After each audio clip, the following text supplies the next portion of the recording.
Part 47. I really didn't want to be a warm man when I was reborn.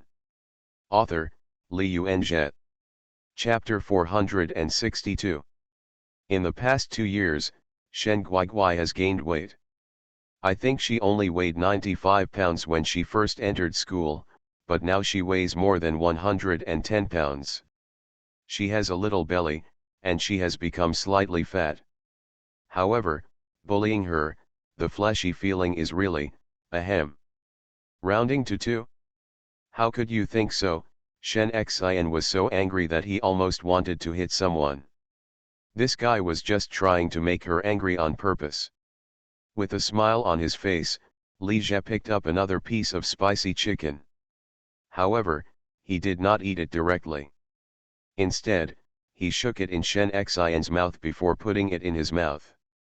Well, this spicy chicken tastes good too.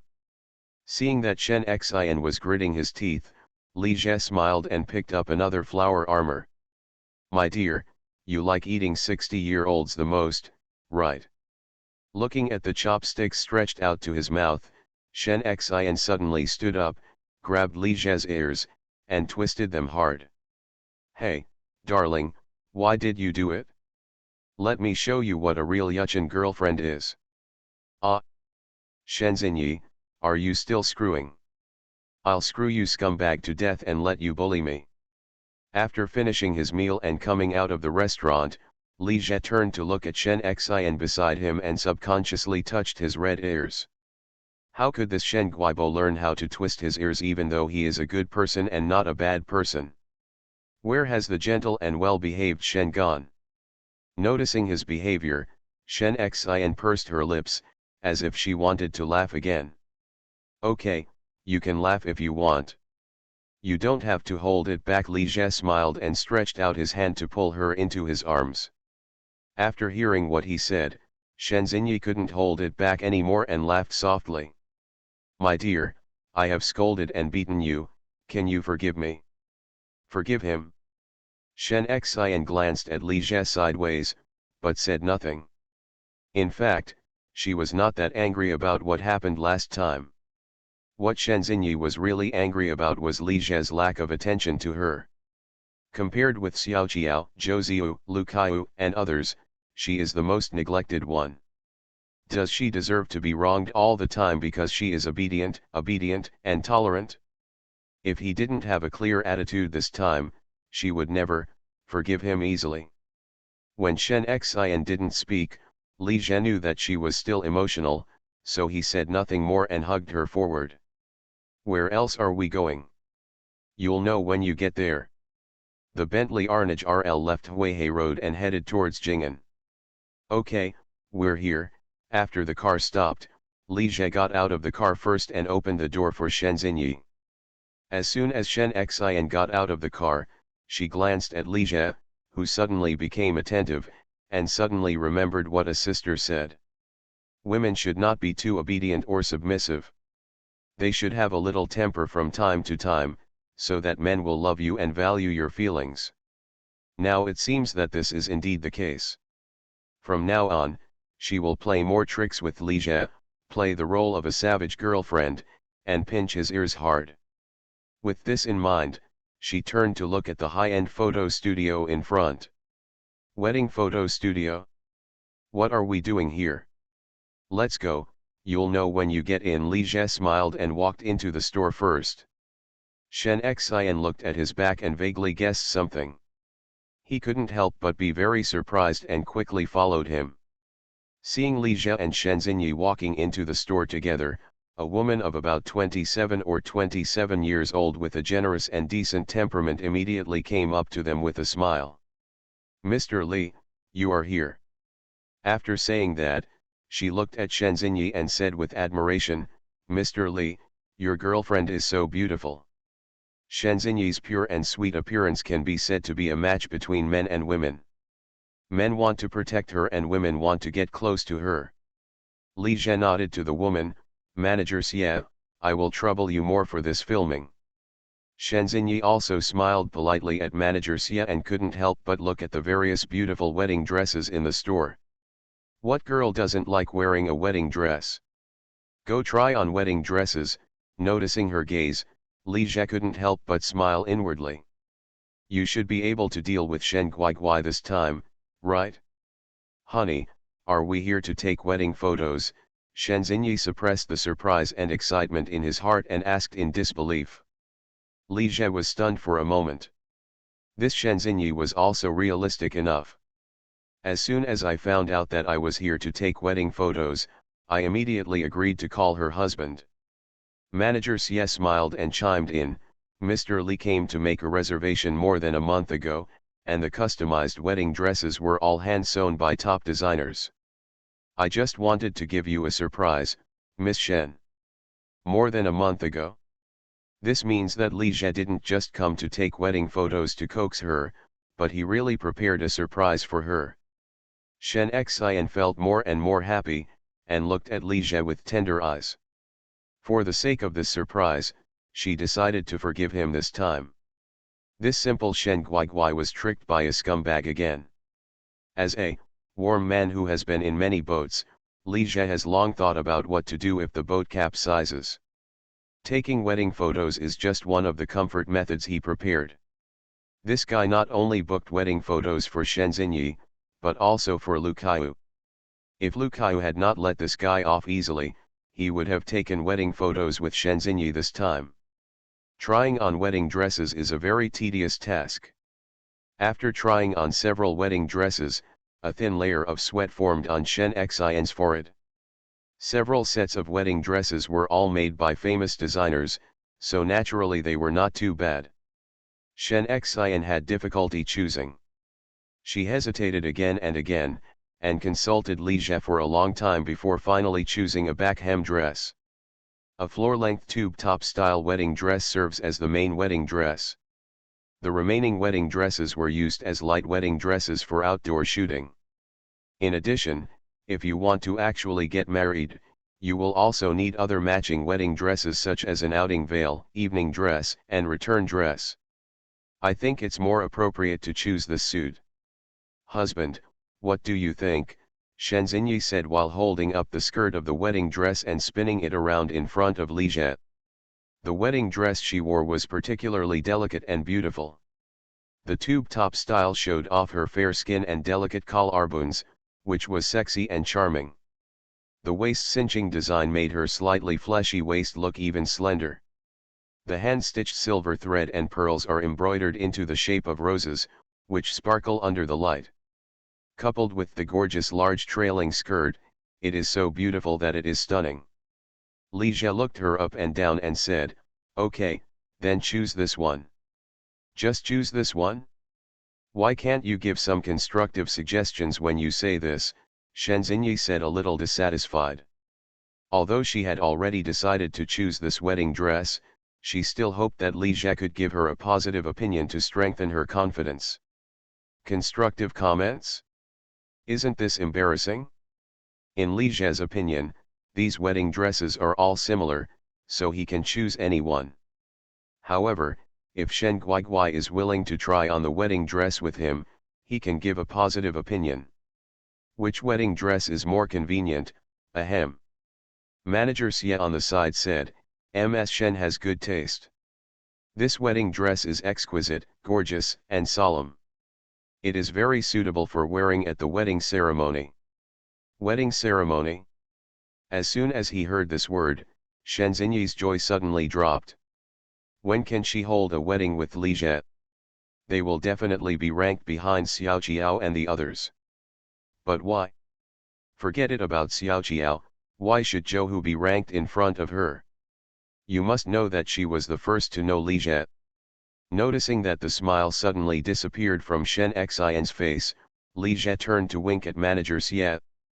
Manager Xie immediately understood and said, Mr. Li, Miss Shen, you guys take a rest for a while. I'll go to the studio to see how the preparations are going. It's too late today to take wedding photos, but you can take a few test shots to see the effect. After the female manager went out, Li Jie locked the door of the dressing room first, then walked to Shen Xinyi and hugged her. Why are you suddenly unhappy again? I don't know when I will be able to use this wedding dress, Shen Xian glanced at him and said in a faint tone. Li Jie felt a little headache when he heard this. Why are they all thinking about forcing marriage? How old are they? Xiao Qiake is 21, Zhou Ziyu is 20, Lu Kaiyu is 21, and Shen Xinyi is 20. They are still so young, wouldn't it be nice to play for a few more years? Seeing that Li Jie stopped answering, Shen Xian felt even more resentful. Sure enough, in his heart she was no match for Xiao Qiao and Zhou Ziyu. But even if he couldn't do it, couldn't he tell a lie to coax her? He doesn't even want to coax her, this scumbag. If Li Jie knew what Shen Xinyi was thinking, he would definitely be unable to complain. I'm trying to make it easy for you, but I'm afraid you'll take it seriously. You can't reason with women. Originally I said I was just going to put on makeup and take a few test photos, but maybe after the test shoot was over, the photographer said the test results were very good and suggested that I take a set of photos tonight as a backup. Seeing that Shen Xian was obviously moved by this proposal, Li Jie did not object. So the two of them took photos from around 5 p.m. to around 9 p.m. After the filming was over, Li Jie felt like he was breathing a sigh of relief. This was the first time in his life to take wedding photos, but he found that it was still laborious work. He was tired from posing, and his smiling face was a little stiff. This Shen Guiguai especially likes to do some difficult poses. Hanging on him like a sloth or riding on his neck is even more tiring. Coming out of the photo studio, Li Jie glanced at Shen Xinyi, who was still wearing a lightweight wedding dress. After the shooting, he did not let her change her clothes back, preparing to enjoy the groom's treatment in advance tonight. What are you looking at? Shen Xian said coquettishly, noticing something strange in Li Jie's eyes. My dear, are you tired? Of course I'm tired. Shen Xinyi was much more tired than Li Jie from the busy afternoon trying on wedding dresses, makeup, and taking photos. Then when you get home, I'll give you a massage to relax, Li Jie said with bad intentions. No, he said it with good intentions. Massage? Shen Xian glanced at Li Jie. This guy's massages are not very serious. Husband, don't try to bully me, otherwise. What else? Are you still not allowed in? Yes, you are right. If you dare to bully me, I will kick you out. Li Jie was stunned for a moment. Why was his work in vain? This Shen Guiguai still refused to let him touch her? Shen Xinyi was still a little unhappy about Li Jie's partiality. I deliberately tormented him while taking pictures just to vent my anger. When he returned to Shen Xinyi's residence, as soon as he entered the door, Li Jie obediently pressed Shen against the door and kissed her. Well, husband, don't be like this. You've been tired for a long day, so don't. If you do this again, I'll kick you out. Shen Xian pushed him hard. Li Jie, however, remained unmoved. On the contrary, he became more and more excessive, not only using his words, but also using his hands. Kick him out? As long as he comes in, he can't be kicked out by her again. This Shen Guiguai will have to disobey tonight. Just when Li Jie was feeling proud, he suddenly groaned in pain and felt a salty taste in his mouth. My dear, why are you still biting? Who did Shen Guiguai learn from, and how did he become so violent? Not only does it twist the ears, but now it bites people. Could it be that he learned bad things from Xiao Qiao? Who told you to bully me? If you bully me again, I will bite you. In another community not far from Shen Xinyi's residence, Xiao Qiao sat on the sofa with the bodyguard and watched TV. She was watching a dating show again, but it was not If You Are the One, but a dating show on Shanghai satellite TV. Since You Are the One became popular, many dating shows have popped up. At this time, the TV camera turned and Zhang Yu appeared on the screen. Female guest number 3, tell me what you think of the male guest. Zhang Yu recently appeared on a dating show, but she was not on the show to find a partner, but to become famous and receive advertising fees. Of course, if she could really meet a rich second generation, she wouldn't mind making the lie come true. But it's unlikely that real second generation rich people would join such a dating show. After learning that Zhang Yu was the sponsor of the show, Xiao Qiao was convinced that what Li Jie said was true and that these dating shows were all fake, and his interest suddenly dropped. If it weren't for supporting Zhang Yu, she would never watch this kind of dating show again. Xiaojin came out of the bathroom and glanced at Xiao Qiao, who was watching TV. "Sister, won't my brother-in-law come back tonight?" Xiao Qiao looked away from the TV and said, "Well, he is working overtime tonight and lives over there in the company." She was trying to cover up Li Jie, but she was very unhappy in her heart. That guy Li Jie was having a good time outside, but she had to cover for him. What a bully. "Working overtime again," Xiaojin whispered. He felt something was wrong. Why did his brother-in-law always work overtime? "I work overtime 3 or 4 days a week. Is the big boss so busy?" However, even if you work overtime, you don't have to live outside. Could it be? It shouldn't be. His brother-in-law seems to be in pretty good physical condition. Li Jie kept trying from the living room to the bedroom, but still couldn't deal with Shen Xinyi. He couldn't really be strong on Shen Xian, and he was worried about damaging the wedding dress. It was really not easy to succeed. Once the wedding dress is damaged, the fun will be gone. Li Jie let out a breath and temporarily let go of Shen Xinyi. He was sweating a little. Shen Xian sat up from the bed with a gasp, sweat on his forehead. In order not to be bullied by this guy Li Jie, she fought hard. Seeing that he was too tough, Li Jie decided to change his strategy. "My dear, I actually want to help you." "Help me? Are you bullying me or helping me? Didn't you ask me when the wedding dress will be used?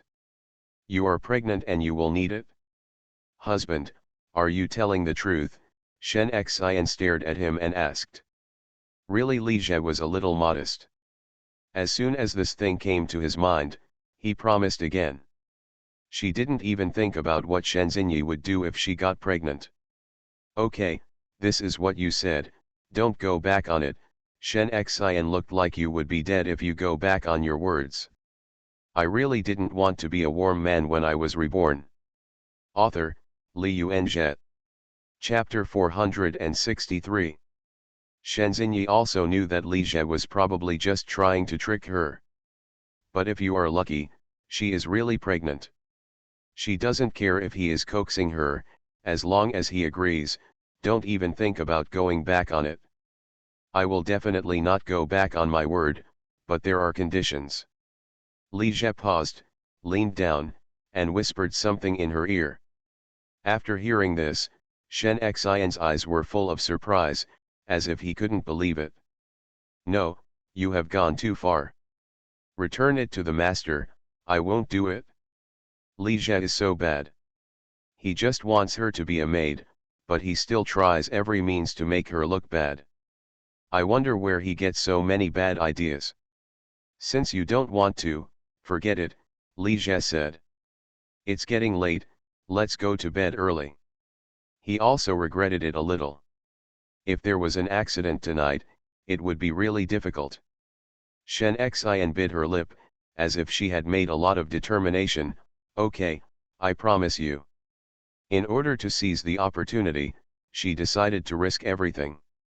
Besides, although she was embarrassed, she seemed to be quite. Li Jie was a little surprised. You must know that the conditions he proposed were not generally harsh. If it were Lu Kaiu, he would definitely not be willing to die. Even Xiao Qiao would probably be a little resistant. "My dear, are you really willing? You don't have to force me. This product is cheap and sells well." Shen Xinyi said nothing, looked at him angrily, then lifted up the skirt of her wedding dress and slowly knelt down. After taking care of Shen Xinyi, Li Jie's harem was temporarily stable. Zhou Ziyu, Lu Kaiu, and Shen Xinyi all moved back to the apartment, Platinum Bay residence, one after another. Xiao Jiao has not moved back yet, and her brother Xiao Jin is still there. No matter what, she had to wait until school started and her brother was sent to school and settled before she could move back. Therefore, Xiaojin suddenly discovered that his sister looked at him with disgust. A few days have passed by in a blink of an eye, and it's the beginning of the annual school season again. On August 30th, Xiaojin got up early and was very excited. Today he was going to report to the university. After Xiao Jiao came out of the room, he said, "Xiao Jin, your brother-in-law has an important meeting in the morning, so he can't take you to school. I'll take you there." After breakfast, Xiao Jiao took her younger brother Xiao Jin into her Range Rover and drove to Jiading. The private school that Li Jie helped his cheap brother-in-law find was located in the suburbs of Jiading. The location was relatively remote. It took almost an hour to get to the school from the Bund.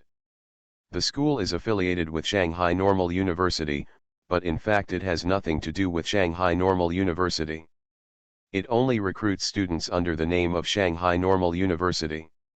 Xiaojin sat in the passenger seat, looked around at the decorations in the car, then turned to Xiao Jiao and said flatteringly, "Sister, when I pass the exam, can you lend me this car to drive?" While driving, Xiao Jiao glanced at his younger brother and asked, "Do you like this car?" "Well, this car is so cool. What man doesn't like cars? Especially off-road vehicles." However, why do these words feel a bit ambiguous? No. If you like cars, you can make money and buy them yourself. Xiao Jiao is a gentleman who takes care of himself and is strict with his younger brother, but he has no idea of pampering his younger brother or acting as a supporter of his younger brother. Earn money to buy it yourself? But I'm just in college, where can I make money? Xiaojin's face dropped after hearing this. A Range Rover costs 2 to 3 million, and he may not be able to earn that much money in his life. You can't make money if you go to school. Your brother-in-law made $1 million a year by writing novels when he was a freshman, Xiao Jiao taught his younger brother. How can I compare with my brother-in-law? Xiaojin paused and then whispered, "It sounds like you have made money, and you don't rely entirely on your brother-in-law to support you." "Xiaojin, what are you talking about?" Xiao Jiao has a very good ear, especially when someone speaks ill of her. "I said you are so lucky, sister, to find a man as good as your brother-in-law." Xiaojin quickly changed her tune. "Sister, good sister, please lend me your car and drive it. I can drive it once a month." "Only once a month?" Xiao Jiao thought for a while and asked. "That's not impossible." Seeing Xiaojin's happy expression, she continued, "Don't be too happy first. I have conditions. You can drive if you want, but you must have a score of 80 or above in all subjects in the final exam." "Over 80 points in all subjects?" Xiaojin's face fell again. "How is this possible? Sister, you have been in college for 3 years. Have you ever scored 80 points in all subjects once?" When Xiao Jiao heard this, he felt that the requirements for his younger brother seemed a bit too strict. "Then 70 points. 70 points is a bit." Seeing that Xiao Jin wanted to make terms, Xiao Jiao interrupted him and said, "Only 70 points, no more terms." "Okay then," Xiaojin said reluctantly. He decided to beg his brother-in-law, who was much easier to talk to than his sister. An hour later, the Range Rover arrived at a town on the outskirts of Jiading and drove into a college called Tian's College.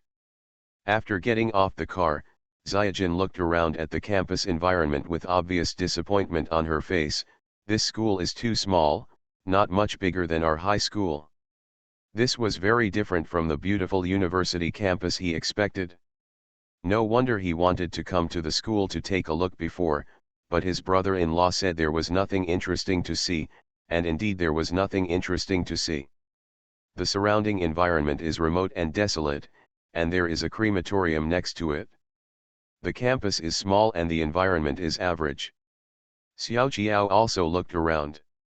The campus was very lively during the first semester, and there were freshmen everywhere dragging their luggage and accompanied by their parents. This reminded her of the time when she entered school, and she was just as excited, curious, and longing as these new students. But in the blink of an eye, she was about to graduate from college.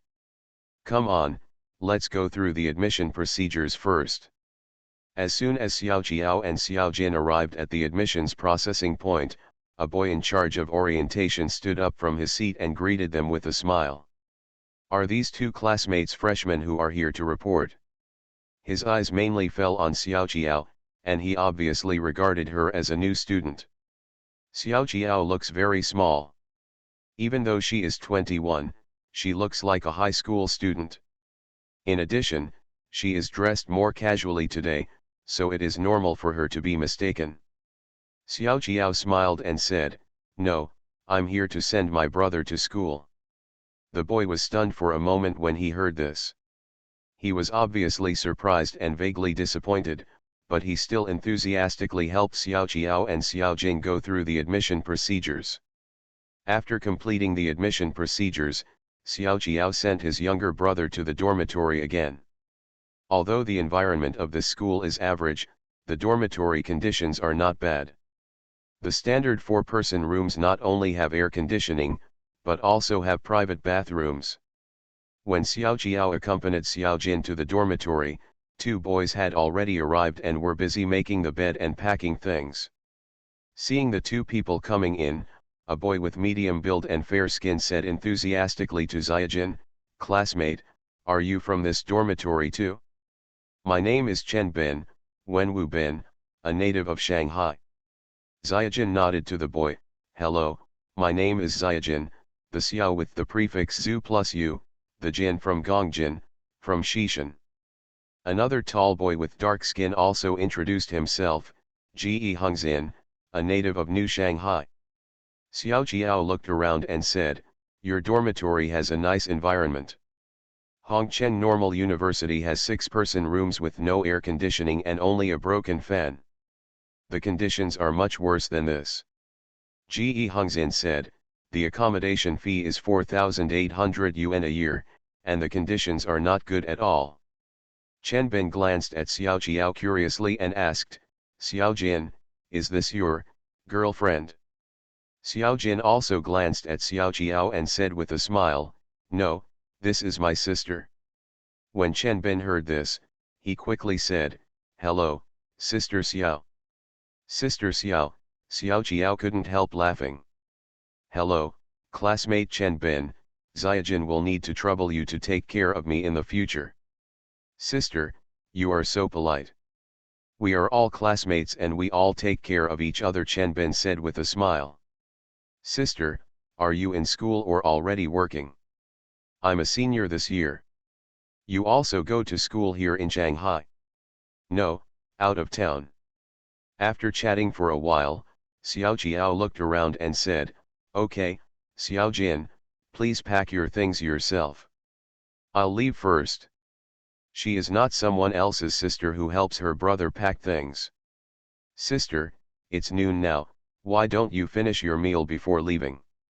"No, you can eat together." Chen Bin and Xiao Jin sent Xiao Jiao to the door of the dormitory together. Looking at Xiao Jiao leaving with her bodyguards, Chen Bin said, "Xiao Jin, your sister is so beautiful." "It's okay," Xiao Jin said nonchalantly. He also thinks that Xiao Jiao is not bad looking, but he doesn't think he is very beautiful. He has many shortcomings and is very lazy. He also likes to boss people around and never does anything if he can use his mouth. It's really embarrassing for his brother-in-law. Back in the dormitory, Xiaojin spread out the bedding and then packed her things. Noticing that Xiaojin brought his own bedding, Chen Bin asked, "Xiaojin, did you bring this luggage from Xishan?" "No, my brother-in-law is here in Shanghai." "Brother-in-law? Your sister has a boyfriend?" "Well, my sister and my brother-in-law are getting married soon." Ji Hongzin looked at Xiaojin's Apple notebook and said, "This school doesn't allow computers." Xiaojin was stunned for a moment. "You're not allowed to bring a computer? Does that matter?" Not only are you not allowed to bring a computer, but you are also not allowed to have internet access in the freshman dormitory. You also need to pass set -4 in English as a sophomore. Chenbin said, "Don't worry, this school is not very good. It is quite strict.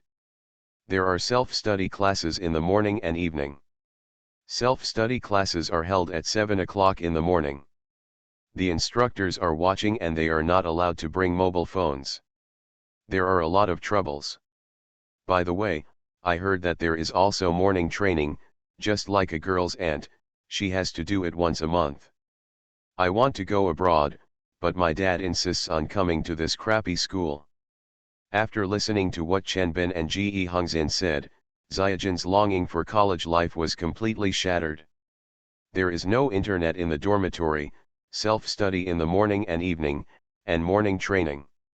He feels like he is not in college, but back in high school.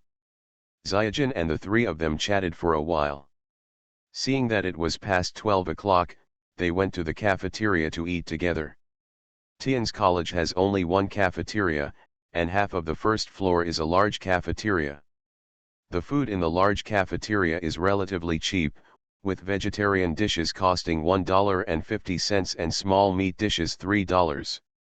The other part is a copy room, a fruit shop, and a small supermarket. On the second floor are some snack bars, small hot pot, beef noodles, barbecue rice, etc. The third floor is the teacher's cafeteria. Xiaojin, Chenbin, and Ge Hongzin strolled around on the first floor, then went up to the second floor and came to a store selling barbecue rice. As soon as he entered the store, Ge Hongzin whispered, "That girl over there is so beautiful." Xiaojin and Chenbin followed his gaze and saw two girls sitting in the corner. One of the girls is very beautiful, tall, over 165 centimeters tall, with fair skin, beautifully dressed, gentle and elegant. Since it is affiliated with the National Normal University, Tian's college also majors in liberal arts and normal education. There are more women than men, and beautiful girls are not uncommon. But this girl can definitely be called the beauty of the school. The girl was eating and chatting with another girl. When she mentioned something interesting, a sweet, playful, and cute smile appeared on her face. That bright smile made Xiaojin stunned, feeling like something had touched her heart. Not only him, but Chenbin and Ge Hongzin were also attracted to women. "This girl doesn't look like a freshman." Chenbin was reluctant to look away. "She should be a sophomore or junior," Ge Hongzin said. "I didn't expect there to be such a beautiful girl in our school. I wonder if she has a boyfriend. She must have a boyfriend. It's impossible for such a beautiful girl to be pursued by no one." Chenbin said, glanced at Xiaojin, and noticed that he was still staring at the girl. "What, Xiaojin, are you tempted?" Xiaojin smiled covertly, "No. No. I think there must be," Chenbin said with a smile. The three of them went to the window and ordered one each, then found a place not far from the two girls and sat down. Seeing that Xiaojin always looked at girls, Chenbin said, "Xiaojin, if you are really attracted to her, just go over and get to know her." Xiaojin looked away and said, "Didn't you say that I should have a boyfriend?" "I'm just guessing, maybe she doesn't have a boyfriend yet." Ge Hongzin also said, "Just get to know each other, why worry about so many things?" Xiaojin hesitated and said, "Let's forget it." "Xiaojin, don't you dare." "It's not that I don't dare, but..." "Okay, don't explain. If you don't dare, don't dare. There's nothing to be embarrassed about. Whoever dares not to dare, just go," Xiaojin said and stood up. Seeing that Xiaojin had passed by, Chenbin and Ge Hongzin looked at each other, both a little surprised. In the past, Xiaojin would not have had the courage to strike up a conversation with such a beautiful girl, but Li Jie, his brother-in-law, gave him the confidence. Xiaojin was very courageous at first, but when she came to the table of the two girls, she couldn't help but become nervous. The girl sitting opposite the pretty girl glanced at Xiaojin and said, Classmate, are you okay? Two senior sisters, can you get to know each other? Senior, are you a new student? Yes, my name is Xiaojin, a freshman majoring in e-commerce. You dare to chat with your senior as a freshman, how brave are you, the girl said funny. Are we only allowed to chat with seniors, but we are not allowed to get to know seniors? Xiaojin pretended to be calm and said with a smile, but when his eyes met the beautiful girl, his heart suddenly trembled. The girl had a kind smile on her face, as if she had seen through his pretense of calmness. You are listening to Novels at Bless Up channel. Wish you happiness and luck. Please subscribe to receive new novels. How do you feel about this novel? Please like and leave a comment. I really didn't want to be a warm man when I was reborn. Author, Li Yuanzhe. Chapter 464. The girl who spoke before nodded, smiled, and said to Xiaojin, what you said makes sense, okay. My name is Yang Ying, and her name is Miao Wenqian. We are both juniors, majoring in art and design. Okay, we've met each other, do you have anything else to do? There's nothing else. Xiaojin wanted to say something more, but didn't know what to say. He subconsciously glanced at the pretty girl again and said, goodbye, two seniors. Goodbye, junior. Xiaojin turned around and was about to leave, but just after taking 2 steps, an impulse suddenly arose in his heart. He turned back to look at the beautiful girl and said, Senior, can I leave you your contact information? The beautiful girl looked at Xiaojin, who was nervous and looking forward to it, smiled lightly and said, okay, but I will only say it once. Then, she quickly read a set of 8-digit numbers. This is my QQ number. 541,477, Xiaojin recited the QQ number silently with joy. Turns out it's not that difficult to strike up a conversation.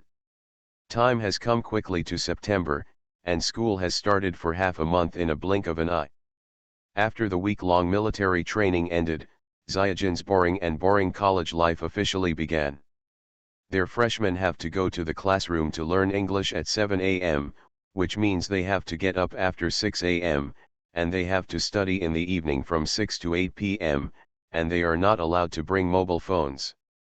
Xiaojin feels that this university is more strict and formalistic than high school. Especially since the school still holds meetings for them at every turn. Study life is boring, so many students focus on love. Ge Hongzin, who lives in Xiaojin's dormitory, is chasing a girl in the class.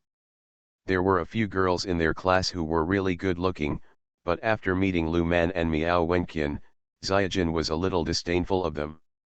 He dared to strike up a conversation with a junior classmate when he first entered school, and even asked for her contact information.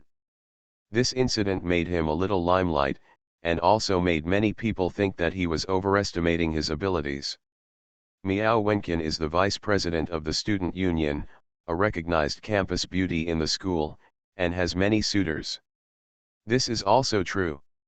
Although Xiaojin got Miao Wenqian's contact information and occasionally chatted with him on QQ, Miao Wenqian only treated him as an ordinary junior student, and her attitude when replying to messages was very bland. Xiaojin also asked about Miao Wenqian and heard that she had had 2 or 3 boyfriends before, all of whom were in good condition.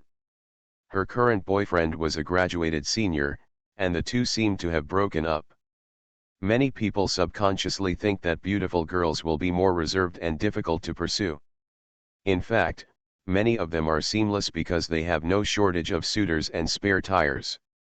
Seeing Miao Wenqian's cold attitude, Xiaojin gradually gave up her thoughts and rarely sent messages to the other party. This guy is very realistic and just wants to find a beautiful girlfriend, but he is not obsessed with one goal. But at this moment, things took a turn for the better. On the first weekend after military training, Xiao Qiao drove Li Zhe's Lamborghini to the school to look for him. This scene was spotted by several students and quickly spread around the school. In this era, even here in Shanghai, it is rare to see a Lamborghini worth 4 to 5 million, not to mention that the driver is a young beauty. Many classmates asked insinuatingly about the relationship between Xiaojin and Xiaoqiao. After learning that they were his sisters, Xiaojin's relationship with girls suddenly improved. A pretty girl from their major took the initiative to express her affection for him. Just when Xiaojin was hesitant to accept her, Miao Wenqian also became enthusiastic about him. Not only did she often send him unsolicited messages, she also offered to help him with English lessons after hearing that he was having trouble participating in the English debate competition. Xiaojin's school attaches great importance to English, and this kind of English debate competition is a compulsory activity that must be participated in. But he learned mute English in high school. He could do the questions well, but his speaking skills were so poor that he was completely incomparable with these local students in Shanghai. As soon as he read the English text, many girls in the class, especially local girls, looked at him like a country bumpkin. Xiaojin was surprised and happy to hear that Miao Wenqian was willing to help him with English tutoring. Who as a man could refuse such a first-come first-served opportunity? Besides, Miao Wenqian's English proficiency is also very high. She has been the captain of the debate team, represented the school in many external debate competitions and won awards. In this way, after attending evening self-study every day, he would study a foreign language with Miao Wenqian for more than an hour. No, it was to practice spoken English. In just a few days, the relationship between the two developed by leaps and bounds. Miao Wenqian helped him tutor in English, and Xiaojin often invited her to dinner as a thank you. They turned from ordinary schoolmates to very good friends, and even a bit of a couple. Got it right. Seeing Xiaojin's passionate fight with the school beauty, many boys were envious and jealous. Someone sarcastically said behind his back that Miao Wenqian would not have fallen in love with him, Xiaojin, if her family hadn't been rich. My sister drives a Lamborghini worth 4 to 5 million yuan. He also wears famous brands, and his mobile phones and computers are all from Apple. He spends more freely and is not stingy, making Xiaojin recognized as the rich second generation in school, and he is also a member of the family. The very rich kind. Xiaojin didn't take it seriously after hearing about it. The senior sister, Miao Wenqian, is so gentle, considerate, how could she be the kind of vain girl? What's more, the two of them treat each other to meals and shopping, and the senior sister never takes advantage of him. On September 24, The Ugly Girl's Makeover was released. Xiaojin booked 2 movie tickets online in advance and tentatively sent a text message asking Miao Wenqian to go to the movie. Xiaojin has long wanted to ask Miao Wenqian to watch a movie, but he was a little afraid that she would refuse. However, now that the two have officially known each other for more than half a month, and their relationship is very familiar, he feels that Miao Wenqian will not refuse. There was no doubt about the result, and Miao Wenqian agreed instantly. On the night of the 24th, Xiaojin arrived at the cinema more than 10 minutes early, only to find that Miao Wenqian was already waiting for him, which surprised and touched him. Miao Wenqian's willingness to come so early undoubtedly shows that she attaches great importance to the state and to him. Xiaojin feels that she is very lucky to meet such a good girl as her senior sister as soon as she enters school. He was somewhat concerned about Miao Wenqian's 2 or 3 relationships before. After all, he had never been in love before and was still a virgin. But now he doesn't mind much. Senior, I'm sorry, I'm late. Seeing him coming, Miao Wenqian smiled brightly and said, "No, I came early." The sweet and gentle smile was as warm and bright as the sun, which made Xiaojin's heart skip a beat. In terms of appearance, Miao Wenqian is a little worse than Lu Man, but her 10 yuan smile is so healing and charming. A boy like Xiaojin who has no love experience is completely unable to resist this straight man smile. However, if it were Li Jie, he could tell at a glance that the other person's smile was acquired. The two walked into the cinema together. Xiaojin went to get the tickets first, and then bought a large bucket of popcorn and 2 drinks. Miao Wenkin took the movie ticket and took a look at it, and said with a smile, "The Ugly Girl? This seems to be a remake of the South Korean movie The Ugly Girl, right? Why do you like to watch this kind of comedy?" "No, it's mainly because my sister recommended this movie to me." Zyajin realized that she almost spilled the beans in the middle of her sentence. She paused and changed her words, "My sister recommended it to me." "That's it." Miao Wenkin smiled and said nothing more, but she was thoughtful in her heart. Could Xiao Jiao be that Xiao Jiao? Thanks to the good reputation of Cuckoo Entertainment, the attendance rate of The Ugly Girl on the first day was very good. The plot of the movie is very interesting, Naza is also very beautiful, and there was constant laughter in the screening room. However, Zyajin's attention was not on the movie at all, his attention was entirely on Miao Wenkin. Seeing that Miao Wenkin was watching the movie seriously, he tentatively stretched out his arm and put it on the chair behind Miao Wenkin, trying to hug her.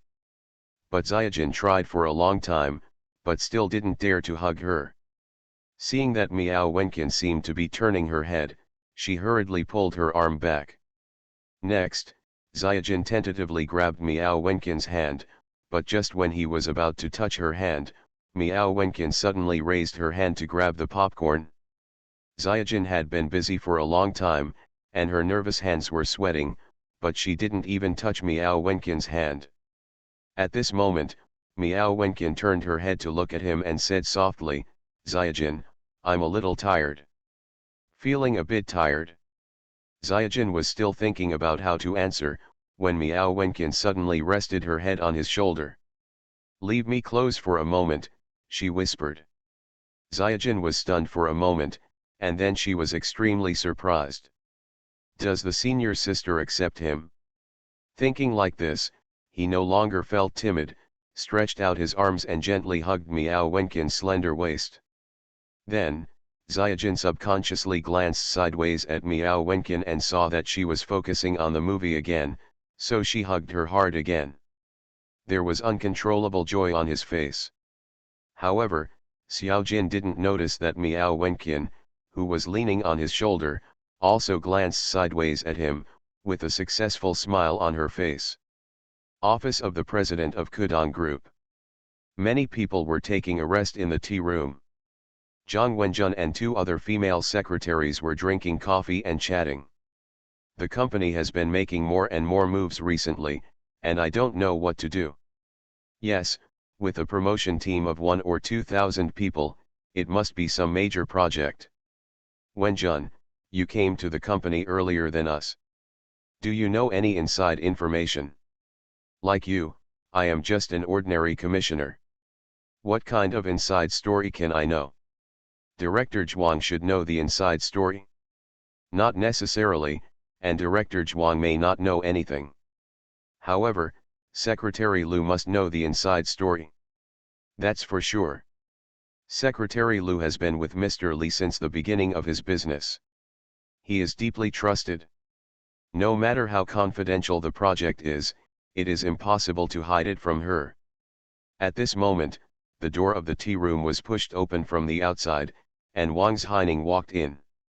Unlike Zhang Wenjun and others, she did not wear a hip-hugging skirt and black stockings, but a pair of loose trousers. She also did not wear high heels. She wore a pair of flat leather shoes. Seeing Wang Zhaining come in, Zhang Wenjun and the others immediately stopped talking. Wang Zhaining glanced at them without saying a word. She took 7 or 8 cups, went to the coffee machine, and started to take the coffee. However, just after she took 2 cups, her expression suddenly changed. She put down the cup, covered her mouth and retched. Zhang Wenjun and the others looked at each other with strange expressions when they saw this scene. A female secretary seemed concerned and asked, "Secretary Wang, what's wrong with you? Are you feeling unwell?" Another female secretary also said, "Yes, why not go to the hospital?" "It's okay, I just feel a little upset in my stomach recently." Wang Zhaining retched a few more times and breathed a sigh of relief. After Wang Zhaining finished receiving the coffee, she left with the tray. The female secretary who was the first to speak glanced at Zhang Wenjun and the other female secretary, and said in a guessing tone, "Why is she always retching recently? Could it be that she is pregnant?" Another female secretary said, "I can't take it off. I don't think she even wears high heels. Is she really pregnant? Whose child is that? She is Mr. Li's personal secretary. Who else could the child be?" Xiaoqiao, Secretary Lu, Secretary Shen, and Director Zhou have all been with Mr. Li for so long, how come this Wang Haining takes the lead? I feel so pregnant. Maybe in a while, we will call her the boss lady. It's unlikely. Xiaoqiao, Secretary Lu, or Director Zhou, which one is more promising than her? That's not certain. What if the child is pregnant with a boy? Do you know that the mother is more valuable than the child? This Wang Haining is not simple. She had a private relationship that was hidden by Mr. Li, but in the blink of an eye, she became Mr. Li's personal secretary. Now she is pregnant first. Gee, this method makes people have to accept it. Do you think this child is not Mr. Li's? Otherwise, others will. Hey, don't talk nonsense. You don't want to do it anymore, do you? Okay, stop chatting, it's almost time, we should go back to the office. The two female secretaries left first, and Zhang Wenjun walked last. She is now looking forward to Wang Haining taking leave to go home to raise her baby soon, so that she can succeed him as Li Zhe's personal secretary. Since Wang Haining can move up from personal secretary, she can too. Wang Haining returned to the inner office with coffee in hand. In the office, Li Zhe was having a meeting with Zhao Qia, Yu Zhongfeng, Anya, Zhuang Qian, Zhang Jingxian, Lu Kaiyu, and Zhou Ziyu. After entering September, the 3Q war has also reached the decisive stage. Cooking is also about to be released, and Li Zhe plans to officially launch Cooking next month. We can't wait any longer. If we wait any longer, 360 will be pressed to the ground and rubbed by BA Goose.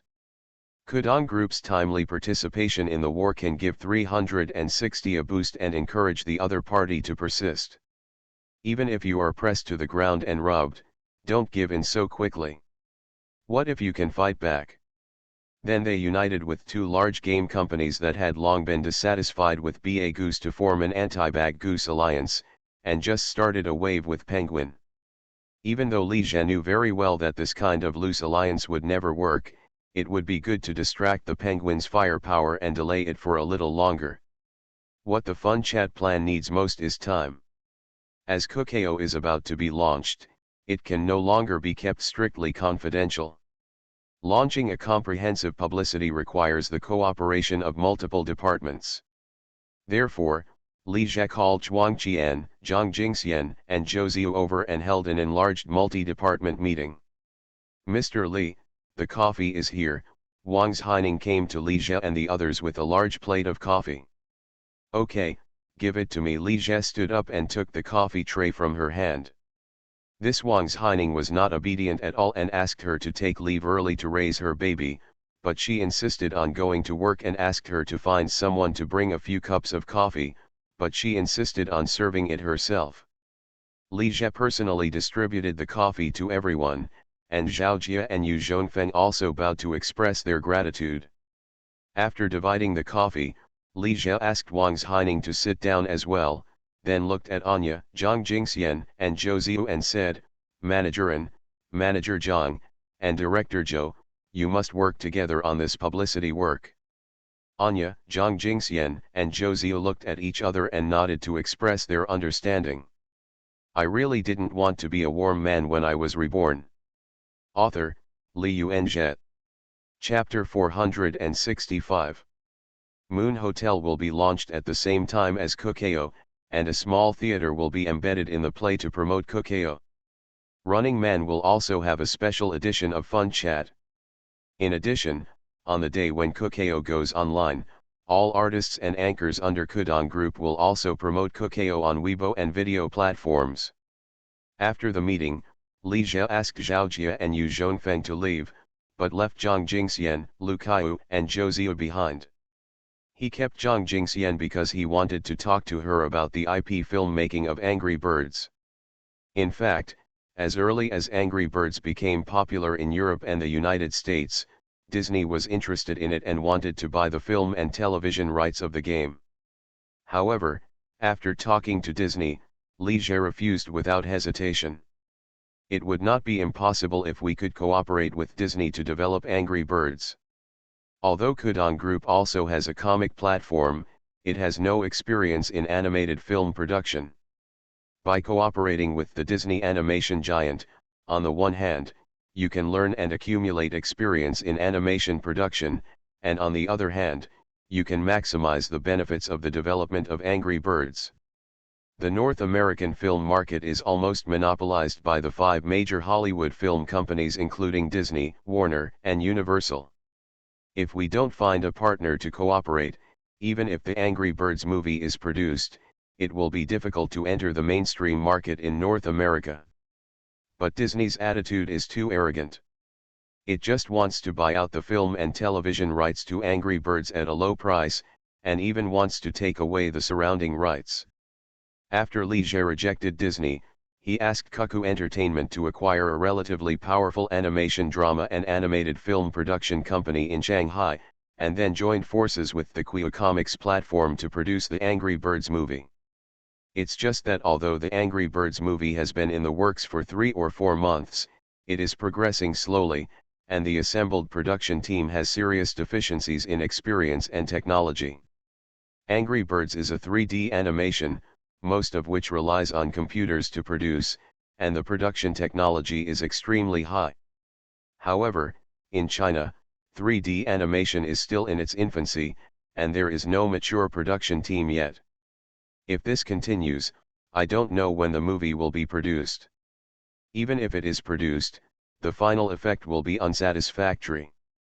Therefore, Li Jie plans to send people abroad to investigate and acquire an animation production company or production team with relatively mature 3D technology. Zhou Ziyu, who was sitting aside, looked at Li Jie who was talking to Zhang Jingxian, but his mood was a little difficult to calm down. She had already discovered what Li Jie was secretly preparing, but she never thought that he was planning to start a war with Penguin Company. This made her feel both worried and hopeful. Zhou Ziyu felt that Li Jie was a little too hasty.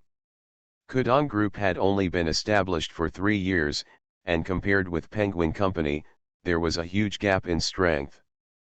But she also believed that Li Jie would not do anything he was unsure of. What's more, if the Kukeo plan really succeeds, Kudong Group will become a new internet giant, and Li Jie may even have the opportunity to become the youngest richest man in the country. She will also become the youngest, richest woman in the country. Even if Li Jie really fails this time and Xiao Qiao and the others leave him, she will stay with him and accompany him to make a comeback. If Xiao Qiao only knew that Zhou Ziyu dared to slander her like this, she would definitely curse her. In Xiao Qiao's opinion, if Li Jie really goes bankrupt, the money-worshipping Zhou Huhu will definitely be the first to run away, and only she will always stay by Li Jie's side. With this in mind, Zhou Ziyu looked away from Li Jie and turned to glance at Lu Kaiyu beside him. No wonder she doesn't care about the beauty salon at all. How could a beauty salon be more important than working with Li Jie during the critical period of his career? Zhou Ziyu felt that she had made a mistake. She was a little too obsessed with getting the upper hand and neglected to pay attention to Li Jie's career. In this critical period of her career, she must stand with Li Jie. Even if she can't help him much, she must be his strong backing. However, if Lu Kaiyu wants to rise to power by controlling the power of the company, she is really thinking too much. With Li Jie's character, it is impossible for her to truly take control of the company. Zhou Ziyu knew very well that Li Jie had a bottom line in his heart, that is, the 4 of them could not interfere too much in the company's affairs.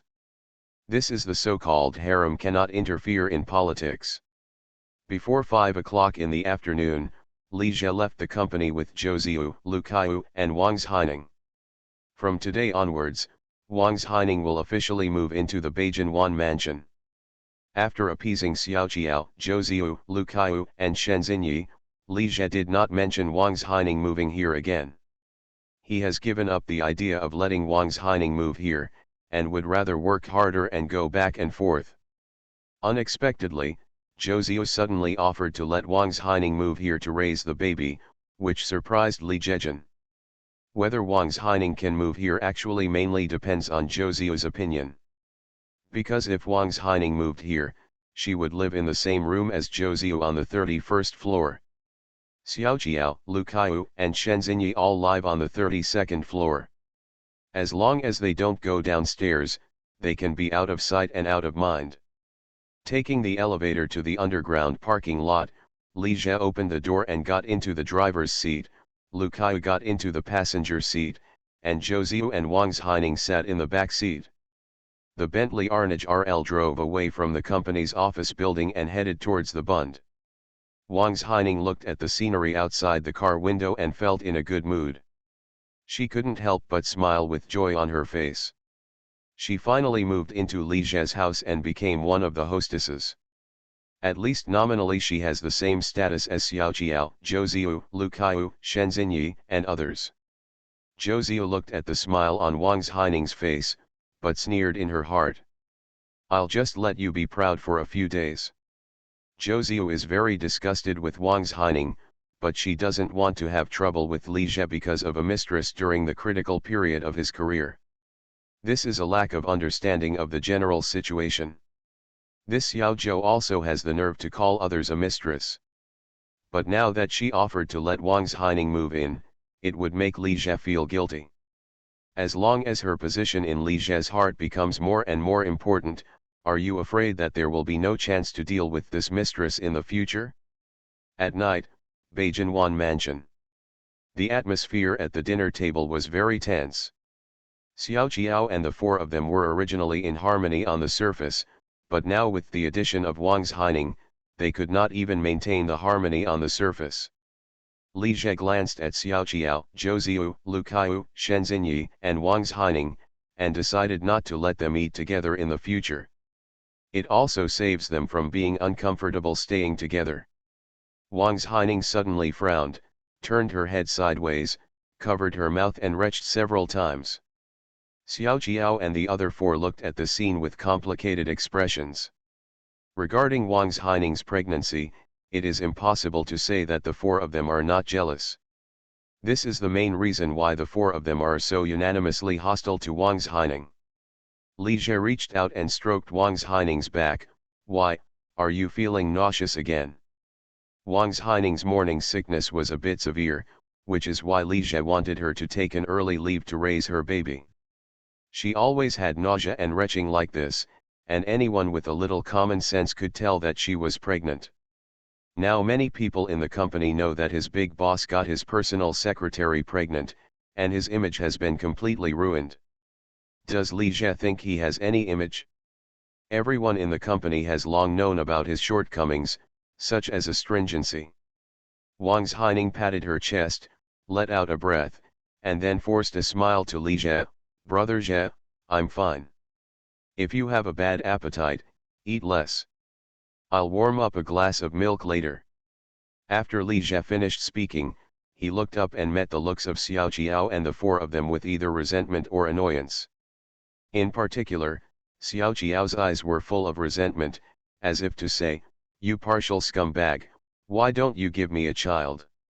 Li Jie couldn't help feeling guilty and quickly avoided their eyes. Can you blame him? He has worked hard. It was the four of them who failed to live up to expectations. There are so many opportunities that cannot be grasped. After finishing the meal, Xiaojiao and the four of them, no, it was five. Xiaojiao and the other five all went back to their rooms. Li Jie rested for a while and then went to the bathroom to take a bath. After taking a shower, he warmed a large glass of milk and went to Wang's Haining's room. Wang's Haining lazily leaned on the bed and watched the TV series. Seeing Li Jie come in, she couldn't help but smile on her face. "Brother Jie, you are here." Li Jie smiled, sat down by the bed, and handed her the milk in his hand. "Drink the milk first." Wang Haining took the milk and sipped it while raising her head from time to time to look at Li Jie. "What do you always see me doing?" Li Jie asked, a little funny. "Nothing, just in a good mood," Wang Haining said silently in her heart. Li Jie looked at Wang Haining and vaguely guessed her thoughts, and couldn't help but shook his head in his heart. He didn't understand what was so good about him that made her so desperate. Compared with before, besides being rich, he has become a scumbag and can use sweet words to deceive girls. Sure enough, men are not bad, but women don't love them. After finishing the milk, Wang Haining put the cup aside, leaned into Li Jie's arms, then took his big hand and placed it on her abdomen. "It's already 8 weeks, she said softly. Li Jie gently caressed Wang Haining's flat belly. "At 8 weeks pregnant, I am still in the embryonic stage and cannot feel anything at all." Li Jie didn't particularly like children, and when he heard that Wang Haining was pregnant, he wasn't as ecstatic about having a baby. However, as time went by, he gradually developed a special feeling for this life that was still gestating. "Brother Jie, how about we give the child a name? It's better to wait a little longer. It's not good to give the name too early." "Oh," Wang Haining said softly. "Husband, do you like boys or girls?" "Girl," Li Jie said without hesitation. Wang Haining was a little surprised when she heard this. She subconsciously thought that Li Jie wanted a boy more. She also wanted to give him a boy. After all, if it is a boy, he is the eldest son. "Husband, you don't like boys." "It's not that I don't like her, it's just that I prefer girls."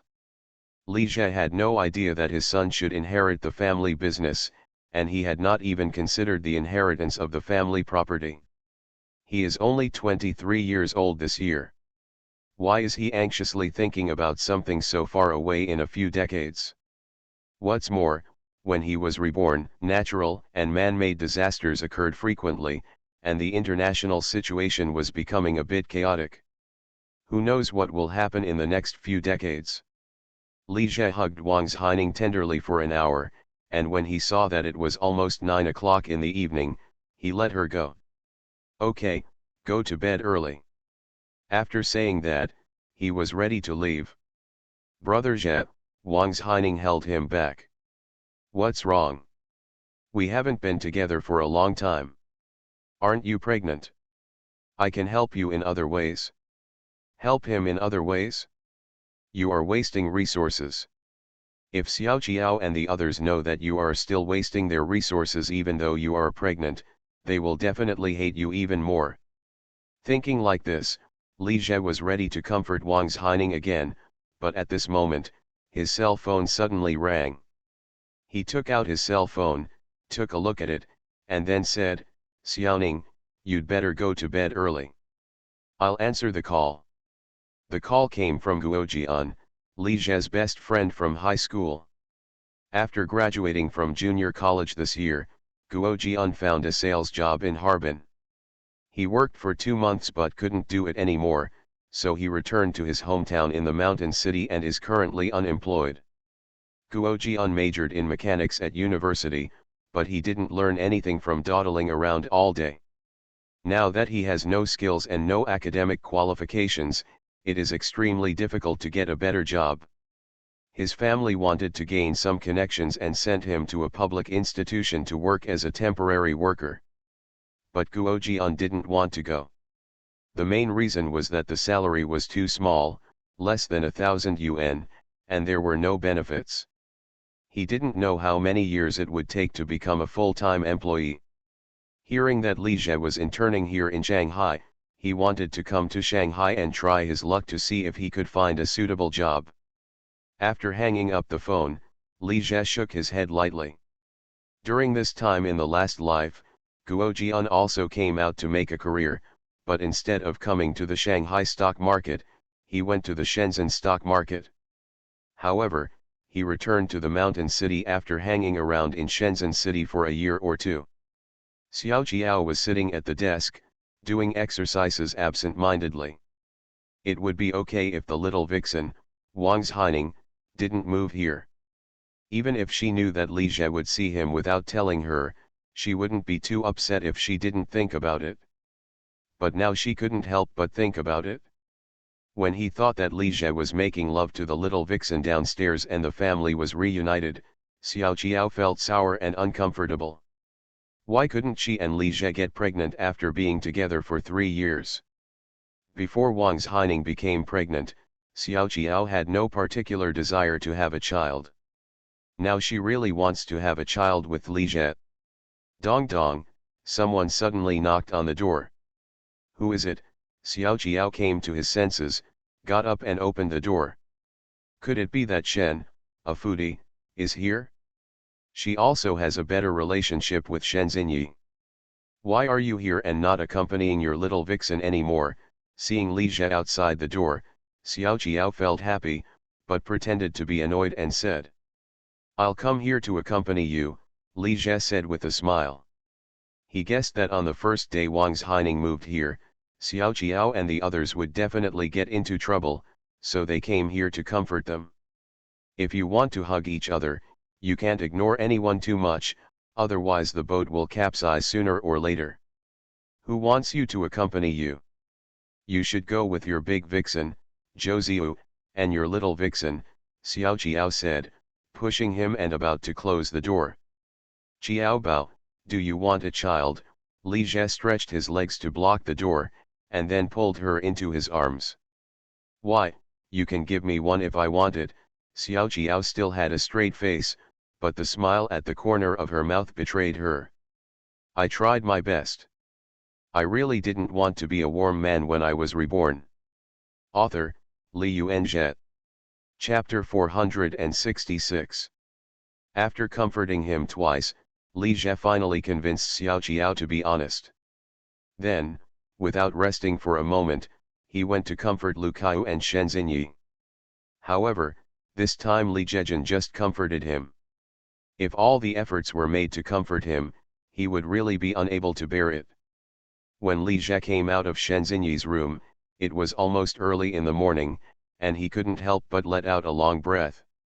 There are so many women, not only the body is tired, but the mind is also tired, coaxing this and that.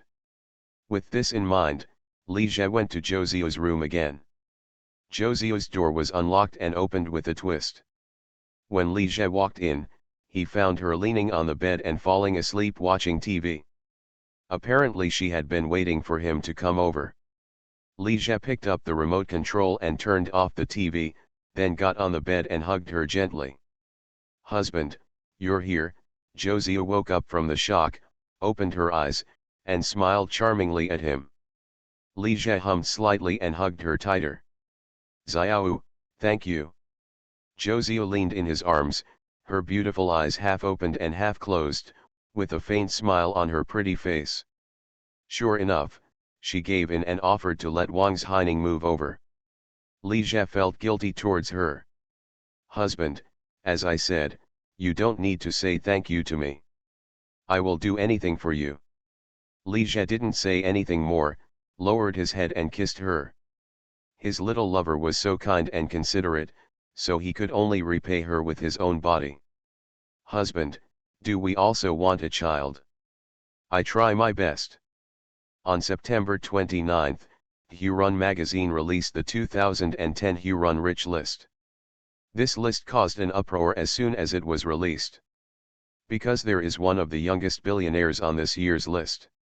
Li Jie, 23, ranks 41st on the list with a net worth of 18.5 billion. For the 23-year-old billionaire, this news was so eye-catching. It caused shock, disbelief, and doubts, and public opinion was in an uproar. 18.5 billion is converted to more than 2.7 billion US dollars. If this is true, Li Jie will not only be the youngest billionaire in China, but also the youngest billionaire in the world. In the face of doubts from the outside world, Huron magazine issued an asset evaluation report on Kudong Group. According to the financial information disclosed by Qwen Technology, Qwen Technology's revenue in 2009 ranked 4th after Penguin, Shida, and NetEase. This year, Thanks to the surge in overseas mobile game revenue, Qwen Technology's revenue has also surged, which should be only slightly lower than Shenda and Nitai estimated. The current market value of Wanji is $4.9 billion and that of Shenda is $3.5 billion. By comparison, the market value of Qwen Technology is at least 10 billion. This is just one company under the Kudong Group. Coupled with other subsidiaries such as Kuku Entertainment, Kudong Short Video, and Kuo Chinese Network, the combined figure of 18.5 billion is definitely an underestimate. Kuku Entertainment is one of the largest private entertainment companies in China, Kudong Video is the largest short video platform in China, and Kuo Chinese is also the largest novel platform second only to Kidian. The combined market value of these three companies is nearly 10 billion, estimate. As soon as this asset evaluation report on Kudong Group was released, all doubts disappeared. The media began to publicize this matter one after another. With a net worth of 18.5 billion, the youngest billionaire was born. There are reports about Li Jie everywhere on the internet, and it even became a hot search topic. His entrepreneurial experience has also been dug up again, and he has become an inspirational model. Some media call him the Bill Gates of China. In this regard, Li Jie is very grateful. He does not have the mother of an IBM director. In fact, Li Jie deliberately disclosed the financial information of Qwen Technology in order to expand the influence of himself and Kudong Group. Although the rich list is jokingly called the pig-killing list, its influence cannot be ignored. Anyone who is on this list will immediately become famous. When you reach the level of Li Jie, you must be high profile. Pony Ma, Robin Li, Charles Zhang, which of these internet giants is not a household name? They are the business cards of the company. Only with fame and influence can we have more social resources. The reality is also the same. Since Li Jie became the youngest billionaire on the list, many companies have been building relationships and seeking cooperation. Banks have also begged him for loans, and they have no choice but to lend. Several top wealthy circles also extended invitations to him. On October 1st, Li Jie left the company at around 3 p.m. During the National Day holiday, the company had fewer things to do, so he could relax a little more. This holiday, Xiao Qiao moved back to her small duplex apartment. Xiao Jin was on vacation and said she would bring her girlfriend over. Zhou Ziyu took her roommates to a villa in Sanya for vacation. And Lu Kai returned to his hometown in Tanzhou. Shenzhenyi is busy with the boutique store. Holidays are the peak of customer traffic. After getting into the Bentley Arnage RL, Li Jie did not go back to the apartment, but went to Huihei Road. During the National Day holiday, the commercial streets are crowded and lively, and merchants are also holding activities and promotions. Li Jie walked into the boutique and found that there were many people in the store. Shenzhenyi and the others were a little overwhelmed. "Why are you here? There were so many outsiders in the store." Shenzhenyi was embarrassed to call her husband. Li Jie glanced at her and said, "Let's go out with me." "What to do?" "Go pick up a classmate." Li Jie took Shen Xian out of the boutique, got in the car, and headed straight to Hongqiao Airport. Arrive at the airport just in time to catch up with passengers leaving the station. A boy of medium build and thin, with a mustache and a pair of black-rimmed glasses dragged his suitcase and followed the flow of people out of the airport, looking around as if he was looking for someone. "Guo Jian."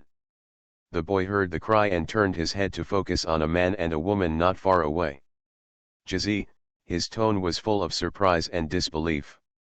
Li Jie looked at the other party with a smile and said, "Why don't you recognize me?" This somewhat wretched-looking boy is Li Jie's high school best friend Guo Jian.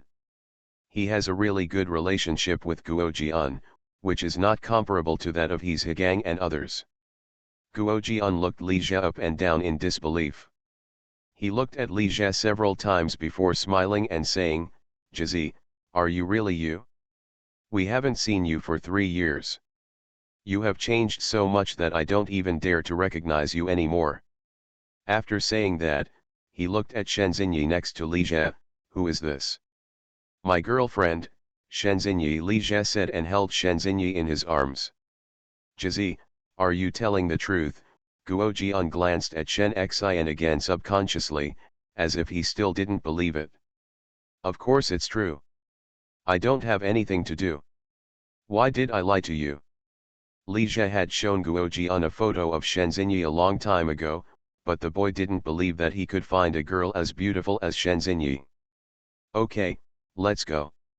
With that said, Li Jie hugged Shen Xian and walked out of the airport first. Guo Jian was stunned for a moment before quickly following him. After 3 years of not seeing each other, Li Jie's changes have been earth-shaking. He actually saw Li Jie as soon as he came out of the airport pickup gate, but he didn't dare to recognize him at all. He has become more handsome, and he is better at dressing up. The main reason is his temperament. He used to be an ordinary boy who was introverted and unconfident. Now he is confident and generous, with a noble temperament, and he is not the same person at all.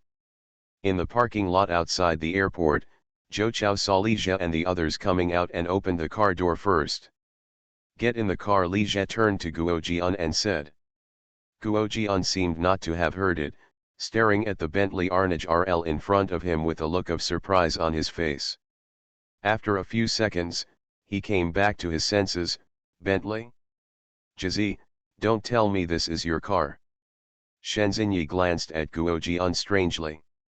Why does Li Jie, a high school classmate, look like he has never seen the world?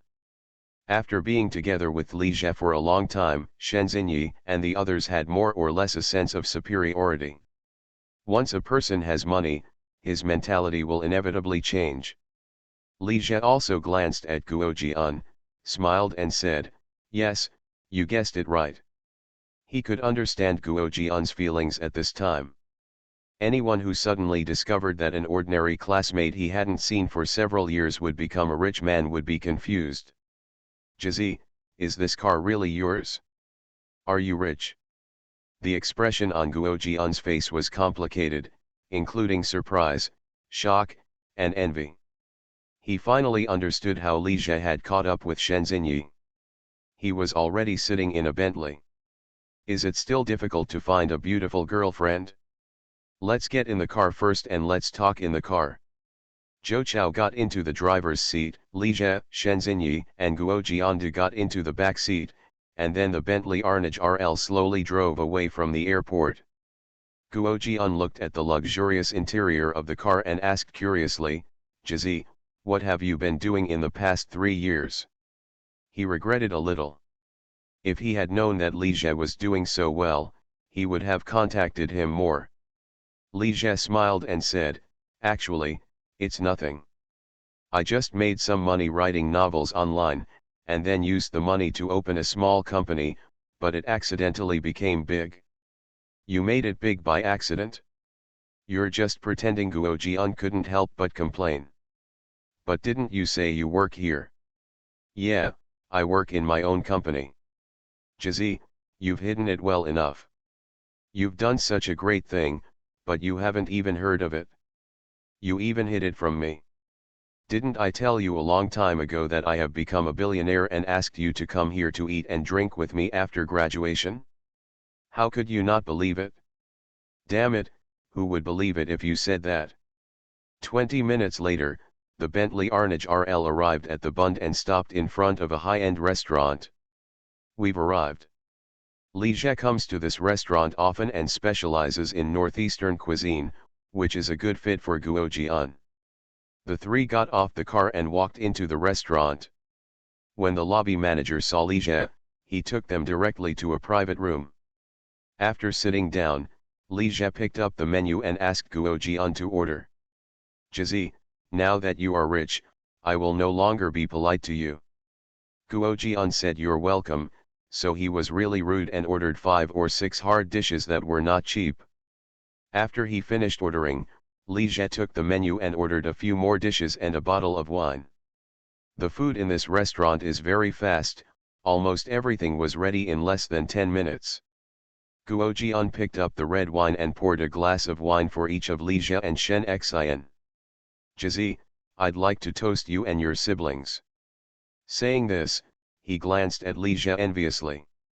This kid has the same aesthetics as Li Jie, and he also likes pure and cute girls. He has been thinking about a girl in his class for 3 years in high school, but he never had the confidence to confess her love. As a result, this girl was chased away by another boy in the class during her sophomore year of high school. And Shen Xinyi was much more innocent and beautiful than the girl he liked in high school. After the three of them had a drink, Guo Jian couldn't help but ask, "How much money do you have now?" He had asked about this once in the car before, but was distracted by Li Jie. However, seeing that Li Jie was driving a Bentley, he estimated that the other party must be worth tens of millions. Li Jie said in a joking tone, "Didn't I say it, billionaire?" Now if you search online, information and stories about him are everywhere, so there is no need to speak out and show off. The three of them chatted while eating food and drinking. Mainly Li Jie and Guo Jian were reminiscing about old times, while Shen Xinyi listened quietly. She was very interested in Li Jie's past. The two talked about a lot of things in high school.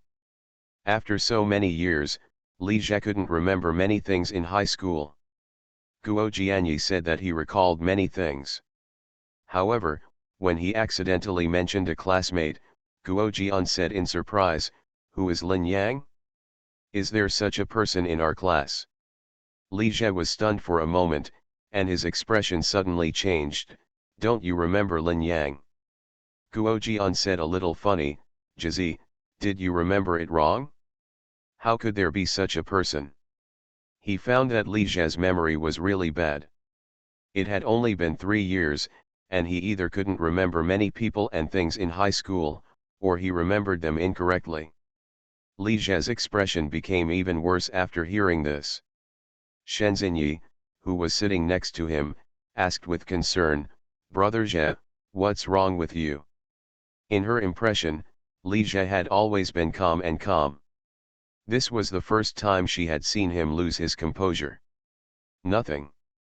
Li Jie said this, but his heart was filled with ups and downs and it was difficult to calm down. Adding up the time before and after his rebirth, almost 20 years have passed since high school, and many people and things cannot be remembered clearly. But it's impossible to forget the people we know most. Lin Yang, like Guo Jian, was one of his most familiar classmates in high school. Li Jie clearly remembered that Lin Yang was the last one to report in the class when he was a freshman in high school. He had messy long hair and looked like a wild man. Who would have thought that he would be quite handsome after cutting his hair? Moreover, he and Lin Yang were not only classmates, but also roommates. They both liked history.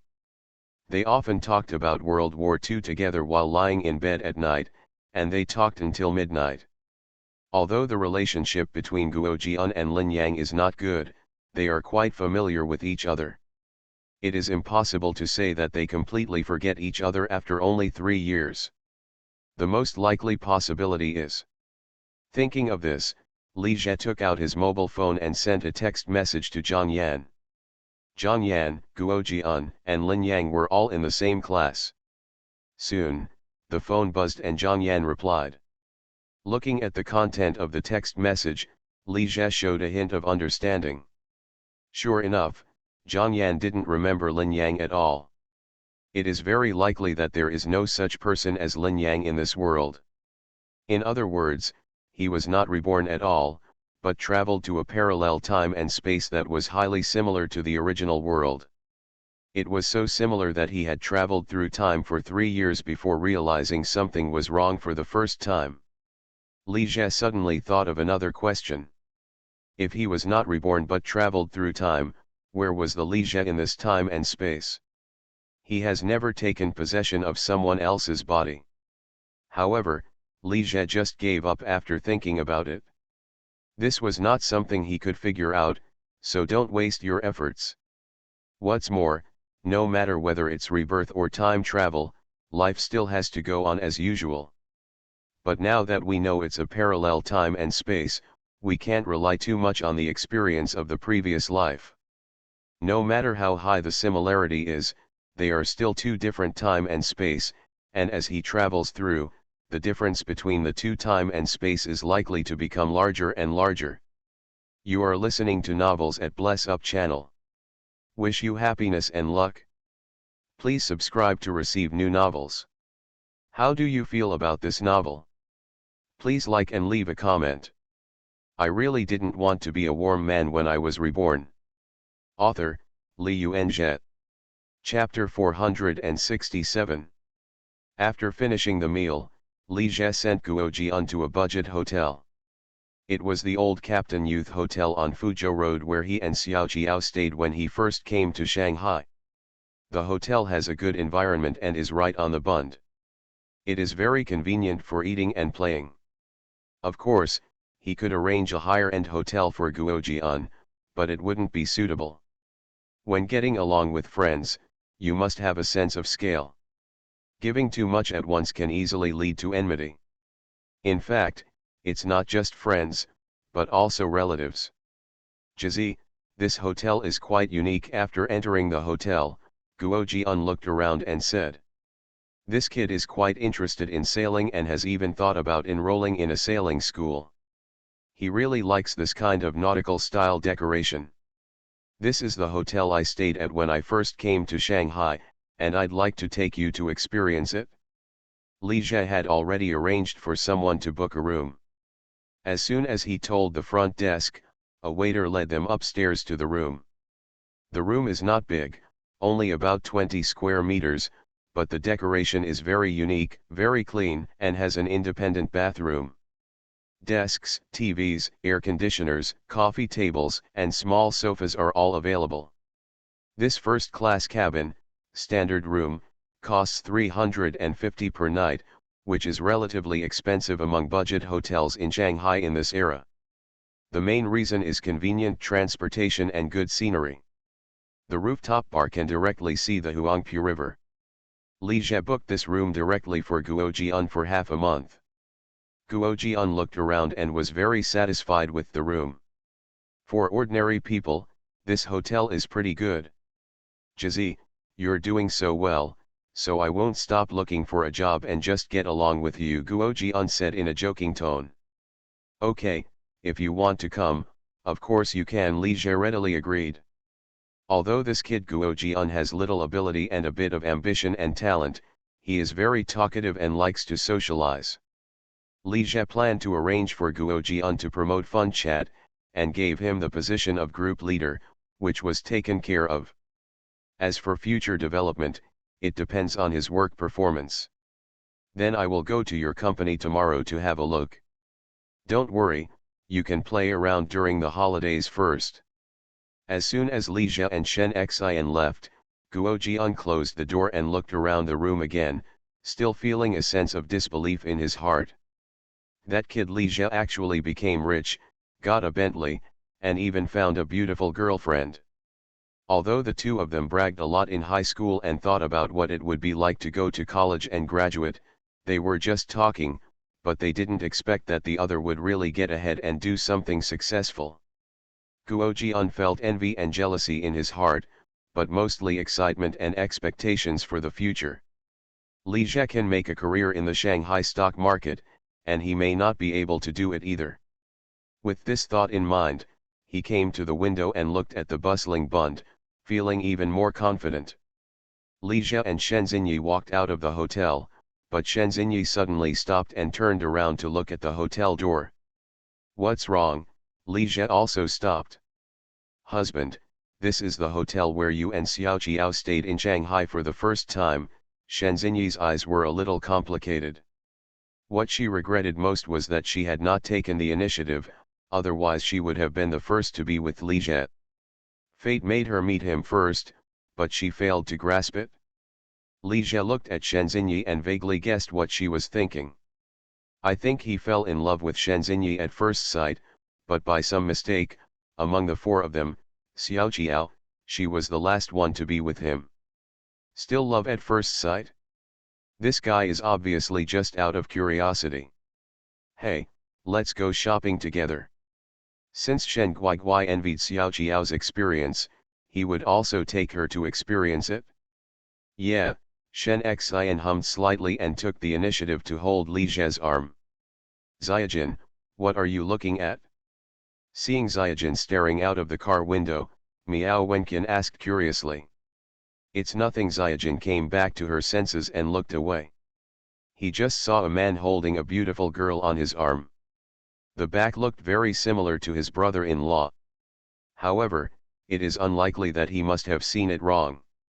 That time in the cinema, after Miao Wenqian took the initiative to take the first half step, Xiaojin immediately became confident and couldn't wait to confess her love after leaving the screening room. There was no surprise, Miao Wenqian accepted it generously. Although Xiaojin's confession was stumbling, she had not prepared anything yet, not even a bouquet, no, not even a rose. This should be touching sincerity, right? Xiaojin, a freshman who had just entered school, actually pursued the beauty of the junior school. After the news spread in the school, many students were envious and jealous, especially the senior boys. It is said that the rich will eventually form a circle. Xiaojin thinks that these people are just jealous. She doesn't dare to chase beautiful girls. She feels sour when she sees others succeed. It's all because of money. This National Day is the first holiday that Xiaojin and Miao Wenqian have spent together. Xiaojin originally planned to go to Hangzhou with Miao Wenqian. He really wasn't thinking about what would happen to him when he was traveling alone. He just wanted to go out with Miao Wenqian and have a pleasant vacation. However, Miao Wenqian said that since the two were together, she should take the initiative to meet his sister, Xiao Qiao, otherwise it would appear that she was too rude. In fact, Xiaojin didn't want to bring Miao Wenqian to meet his sister so early, and she didn't even want to reveal his love affair too early. But Miao Wenqian said so and was so considerate of him, so he had no choice but to agree. On the morning of October 1st, the two came out of school and took a taxi to Huihei Road to buy door-to-door gifts. Miao Wenqian asked Xiaojin thoughtfully what her sister, Xiao Qiao, liked. Xiaojin said just buy something casually. He didn't know what his sister liked. So Miao Wenqian bought a bottle of relatively high-end red wine, a nut gift box and a fruit basket. When choosing red wine, Xiaojin couldn't help but say, Xiao Qian, you might as well buy a bottle of Coke to buy red wine. This boy no longer calls himself a senior, but is now called Xiao Qian, even though he is 2 years younger than Miao Wenqian. Coke, Miao Wenqian asked in surprise.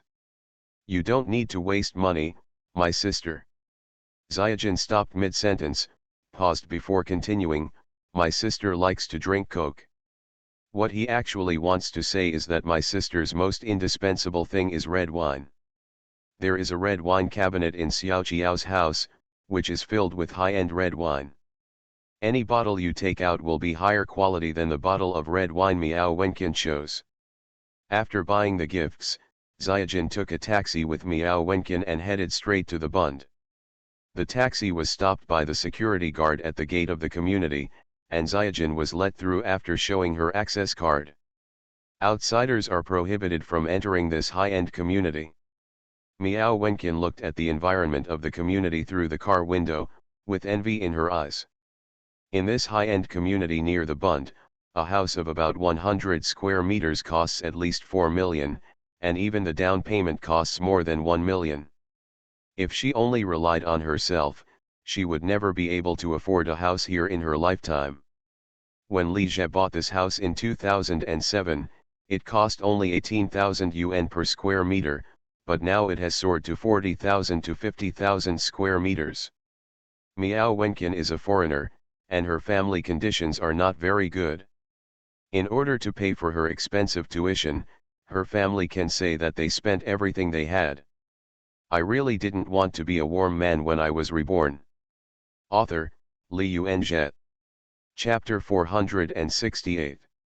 Her biggest wish is to stay in Shanghai, have a big house where she can bring her parents over, and live a superior and prosperous life. But this wish is not easy to achieve. Rich boys are willing to spend a little money on you, but they are not willing to spend big money on you, let alone marry you. Even if they were willing, their family would not agree. And the boys who are willing to marry you and even spend everything they have for you have no money. Thinking this, Miao Wenqian turned to look at Xiaojin. This boy is very ordinary, but he has a good brother-in-law. Xiao Jiao didn't get up until around 9 or almost 10 o'clock. She studied until midnight last night. That's impossible. She became addicted to watching a South Korean idol drama and followed it until midnight. Regarding the postgraduate entrance examination, Xiao Jiao has already relaxed his mind. Seeing that the exam is about to take place in more than 3 months, with her current results, no matter how hard she works, it is unlikely that she can counterattack. She heard that there was a teacher in a postgraduate entrance examination class who was very accurate in answering the questions. If he failed the exam, he would get a full refund. She was going to sign up for a class and give it a try. If that didn't work, she would have no choice but to beg for mercy with Li Jie in bed. There was no way he could ignore her anyway. The president had forgotten that she had sworn that she would be admitted to graduate school on her own merit and would never humiliate Li Jie again. After Xiao Jiao got up lazily, she started to put on makeup and change clothes. She usually didn't put on much makeup at home, but Xiao Jin said she would bring her girlfriend over today. Xiao Jiao was a little surprised that his younger brother could find a girlfriend so quickly. The girl was quite beautiful. She thought that with her brother's conditions, it would be difficult to find a girlfriend, let alone a beautiful one. Just as Xiao Jiao finished putting on her makeup, the doorbell rang. She randomly chose a dress, put it on and went to open the door. After opening the door, Xiao Jiao couldn't help but be stunned for a moment. She thought her brother was bragging a bit, but she didn't realize that his girlfriend was really beautiful. And not only is she beautiful, but she also has a good temperament. She is beautiful yet generous. At first glance, she looks like a very outstanding girl. But why would a girl with such good conditions fall in love with her younger brother? Seeing that his sister was a little surprised, Xiaojin couldn't help but feel a little proud. When they were young, the two siblings often quarreled with each other. He said that no one would want her if she was so lazy, and she said that he would never find a girlfriend if he looked like this. "Sister, this is my girlfriend Xiao Jian." "Xiao Jian, this is my sister Xiao Jiao." Miao Wenqian saw an imperceptible light flashing in Xiao Jiao's eyes, and said politely and generously, "Hello, sister, I am Xiaojin's girlfriend Miao Wenqian." "Hello Xiao Jian, welcome to my home, come in quickly." Xiao Jiao looked at Miao Wenqian again and said enthusiastically. Miao Wenqian followed Xiaojin into the apartment, looked around, and couldn't help but have a thought. This high-end duplex would cost at least 8 to 9 million. "Sister, this is the gift Xiao Jian bought for you." Xiaojin gestured to what she was carrying. Miao Wenqian smiled and said, "Sister, it's my first time here and I don't know what you like, so I just bought something."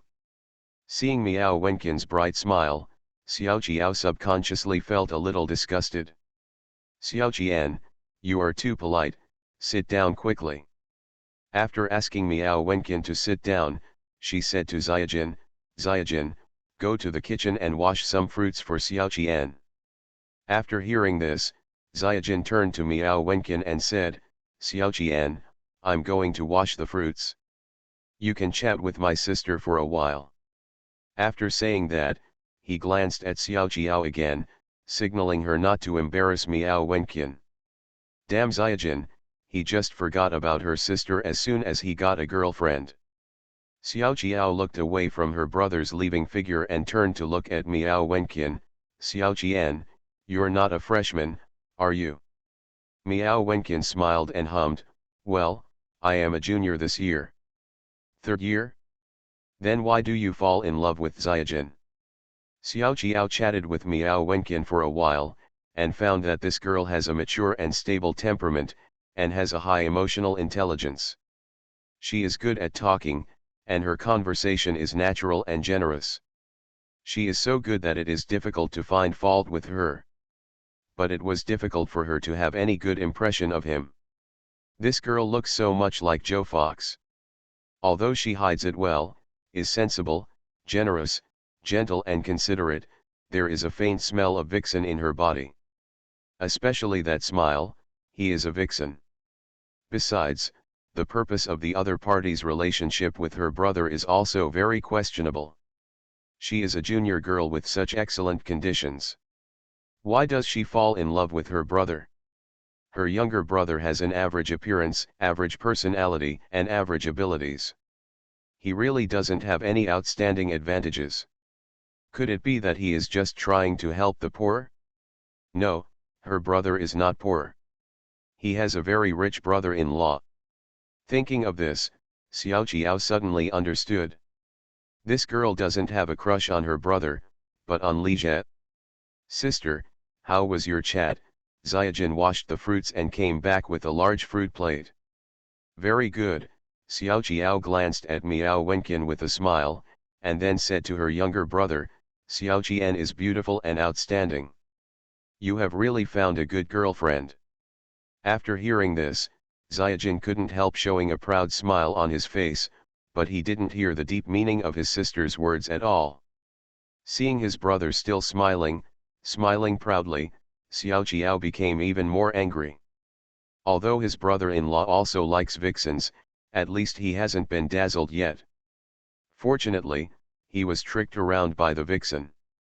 After chatting for a while, when it was past 11 o'clock, Xiao Qiao said to Xiaojin and Miao Wenqian, it's already noon, let's go out to eat.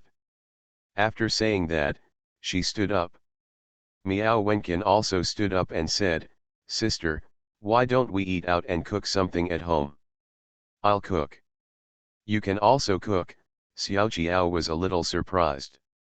I can cook some home-cooked dishes, Miao Wenqian said modestly. Xiaojin also said, Sister, let's eat at home. I'll help Xiao Qian cook for her. Xiao Qiao glanced at his younger brother, then smiled and said to Miao Wenqian, that's okay, I'll try your craft. Can you still cook? The more I look at this girl, the more she looks like Joe Fox. Xiao Qiao made up her mind to just fall in love and never let her brother marry such a girl. He couldn't control this kind of vixen. If you can't grasp this trick, Xiao Qiao learned it from Li Jie. That guy Li Jie kept saying that she couldn't control it. How could she not grasp it? Sister, you rest, Xiao Qian and I will go cook. Xiaojin said and was about to go to the kitchen with Miao Wenqian. Wait a minute, Xiao Qiao stopped them both. The kitchen is out of food, we have to go to the supermarket to buy some food first. She just moved back yesterday and the refrigerator is still empty. Sister, Xiao Qian and I are going to buy groceries.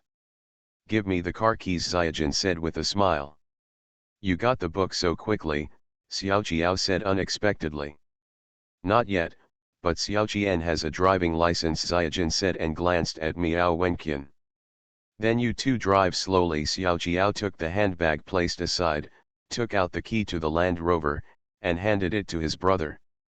Xiaojin did not take the key. Sister, is your Ferrari over here? No. What about Maserati? Xiao Qiao glanced at his brother angrily. This guy knows how to show off in front of girls. But they didn't take a fancy to you at all, they came here for your brother-in-law. Let me look for it. I haven't driven that car for a long time. Xiao Qiao took out 2 or 3 more keys from his handbag, but they were not Maserati keys. Li Jie bought so many luxury cars for her that she couldn't even take care of them. Miao Wenqian's eyes glanced at a few car keys, including Porsche, Ferrari, Land Rover, and Lamborghini, which were still casually on the coffee table. An uncontrollable look of envy flashed in her eyes. The youngest top billionaire on the rich list, only 23 years old, with a net worth of 18.5 billion. An ordinary girl can actually find a top rich man as her boyfriend. How come Xiao Qiao's life is so good? Xiaojin, Wait a minute, Xiao Jiao put away the car keys again and went upstairs. She remembered there was a spare key to the bedroom. I really didn't want to be a warm man when I was reborn. Author, Li Yuanzhe. Chapter 469. Why doesn't she have such good luck? Miao Wenqin recalled today's experience and couldn't help but sigh in her heart. A high-end apartment worth 8 to 9 million yuan, so many luxury cars that they are collecting dust, and a closet full of big-name clothes and bags. These things that she only dared to dream about, Xiao Jiao could easily have them. Just because she has a top-rich boyfriend. Thinking this, Miao Wenqin turned to look at Xiaojin, but unfortunately he was just Li Zhe's brother-in-law. And her sister Xiao Jiao is just one of Li Zhe's girlfriends. Xiao Jian, what's wrong with you? Xiaojin couldn't help but ask after noticing Miao Wenqin's sudden depression. Miao Wenqin hesitated and said, I feel like my sister doesn't like me very much. On the surface, Xiao Jiao is very warm and polite to her, but in fact, he is very distant, defensive, and even disgusted with her. Miao Wenqin didn't understand why this happened. She had tried her best to please the other party. Xiaojin was stunned for a moment and said with a smile, no way, you are overthinking. You are so gentle, considerate, and considerate. How could my sister not like you? My sister is full of praise for your cooking without even looking at it. What this boy didn't know was that his brother-in-law had also praised a girl in this way. But that girl is the person his sister hates the most.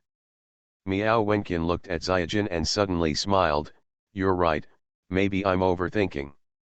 The smile as warm and bright as the sun made Xiaojin stunned for a moment. After coming back to his senses, he stared at Miao Wenqin's red lips, his heart moved, and he slowly leaned his head over. As the two people's faces gradually moved closer, Xiaojin's heart beat faster and faster. But just when he mustered up the courage to kiss her, Miao Wenqin suddenly turned her head away. Xiaojin was stunned for a moment, feeling a little lost. However, he quickly reacted and apologized hurriedly, Senior, I'm sorry, I was too impatient. In a hurry, he called his senior again. Miao Wenqin looked at his anxious look, smiled, and said softly, it's okay, you don't need to explain. As she spoke, she looked at the taxi driver in front of her with a gesture. Xiaojin also looked at the taxi driver and found that he was looking at the two people through the rear-view mirror. At this moment, he felt that the other party was extremely annoying. Xiaojin looked away and thought for a while and said, Xiaojian, when I pass the exam, I will tell my sister to borrow that Maserati to drive. He could tell that Miao Wenqin liked that Maserati very much and couldn't put it down while driving. Miao Wenqin shook her head lightly and said, don't you like Land Rover? Let's borrow that Land Rover then. She really likes that Maserati, but other people's things belong to others no matter how good they are. Not to mention that the car belongs to Xiaojin and his sister, so what if it belongs to Xiaojin? She is already 22 this year, and there is no way she can wait for Xiaojin for 5 or 6 years. In 5 or 6 years, there have been too many changes. What if the two of them can't make it? This possibility is very high. Especially since his sister clearly didn't like her. Seeing what Xiaojin wanted to say, Miao Wenqin interrupted him with a smile and said, Xiaojin, I'm about to start my internship in my junior year. She has a senior sister who works at Kudong Group. Guo Jian stayed in the room for a while, felt bored, so he left the hotel and walked around the Bund. The lights on the Bund at night are dazzling, showing the prosperity of the magical city. It was Guo Jian's first time coming to the Bund, and he felt like he was shocked. There are so many tourists, the lights are shining, and the night view is so beautiful. Standing by the Huangpu River, blowing the sea breeze, Guo Jian felt a surge of pride and ambition in his heart. He must do something great and stay in this prosperous big city. Li Zhe can do a great job in Shanghai alone, but where does he fall short? Guo Jian walked around the Bund for more than an hour. It was not until 7 or 8 p.m. that he felt a little hungry, so he found a small restaurant nearby to eat. When he came out of the restaurant after dinner, he found an internet cafe not far away. He felt moved and walked over. After paying the deposit at the front desk and getting on the plane, Guo Jian opened the browser and searched for the word Lijet. As a result, a lot of relevant information popped up. The most eye-catching thing is that at the age of 23, he is worth 18.5 billion, making him the youngest billionaire in history. Lijet? Kudong Group? Worth 18.5 billion? After browsing a few pieces of news, Guo Jian was a little confused. Could this billionaire be the Lijet he knew? Impossible, absolutely impossible. How long has Li GK started his business? You can't make that much money even by robbing banks. With this thought in mind, he clicked on the encyclopedia information of Lijet. Lijet, born in Shancheng City, Haihe Province, is studying at Hongcheng Normal University. He is the founder and president of Kudong Group. In 2010, he was listed on the Huron Rich list with a net worth of 18.5 billion, ranking 41st, becoming the youngest billionaire in the world. Rich. Looking at the contents of the information, Guo Jian was completely confused. My high school classmate is actually a billionaire? Sanya, Seaside Villa. Zhouziu, Yu Xiangzi, Cao Qian, and Zhao Jinja had a barbecue on the terrace of the villa, eating barbecue and beer while admiring the sea view in the evening, which was particularly leisurely and comfortable. Come, let's have another drink together, Yu Xiangzi raised his glass. Okay. Upon hearing this, Zhao Jinja and Cao Qian also raised their glasses. Zhouziu also picked up the wine glass. Cheers. With a bang, the four people's wine glasses touched each other. Zhao Jinja took a sip of wine, put down the glass, looked at Zhouziu and said with some envy, "Thanks to Ziu, we can go to such a nice seaside villa for vacation. She likes this villa with a first-line sea view the best. When she is in a bad mood, she can just take a flight and go to the beach to watch the sea. This is the life she longs for most. It's a pity that she can afford to fly, but she can't afford a sea view villa worth tens of millions." Among the four girls in Zhouziu's dormitory, Yu Xiangzi's family is in business. She doesn't have a fortune of hundreds of millions, but she still has a fortune of tens of millions. Cao Qian's parents are both in public institutions, and her father is the leader of a large institution. Zhouziu's family was not well off, but she found a boyfriend who was the youngest billionaire and became the one with the best conditions among the four of them.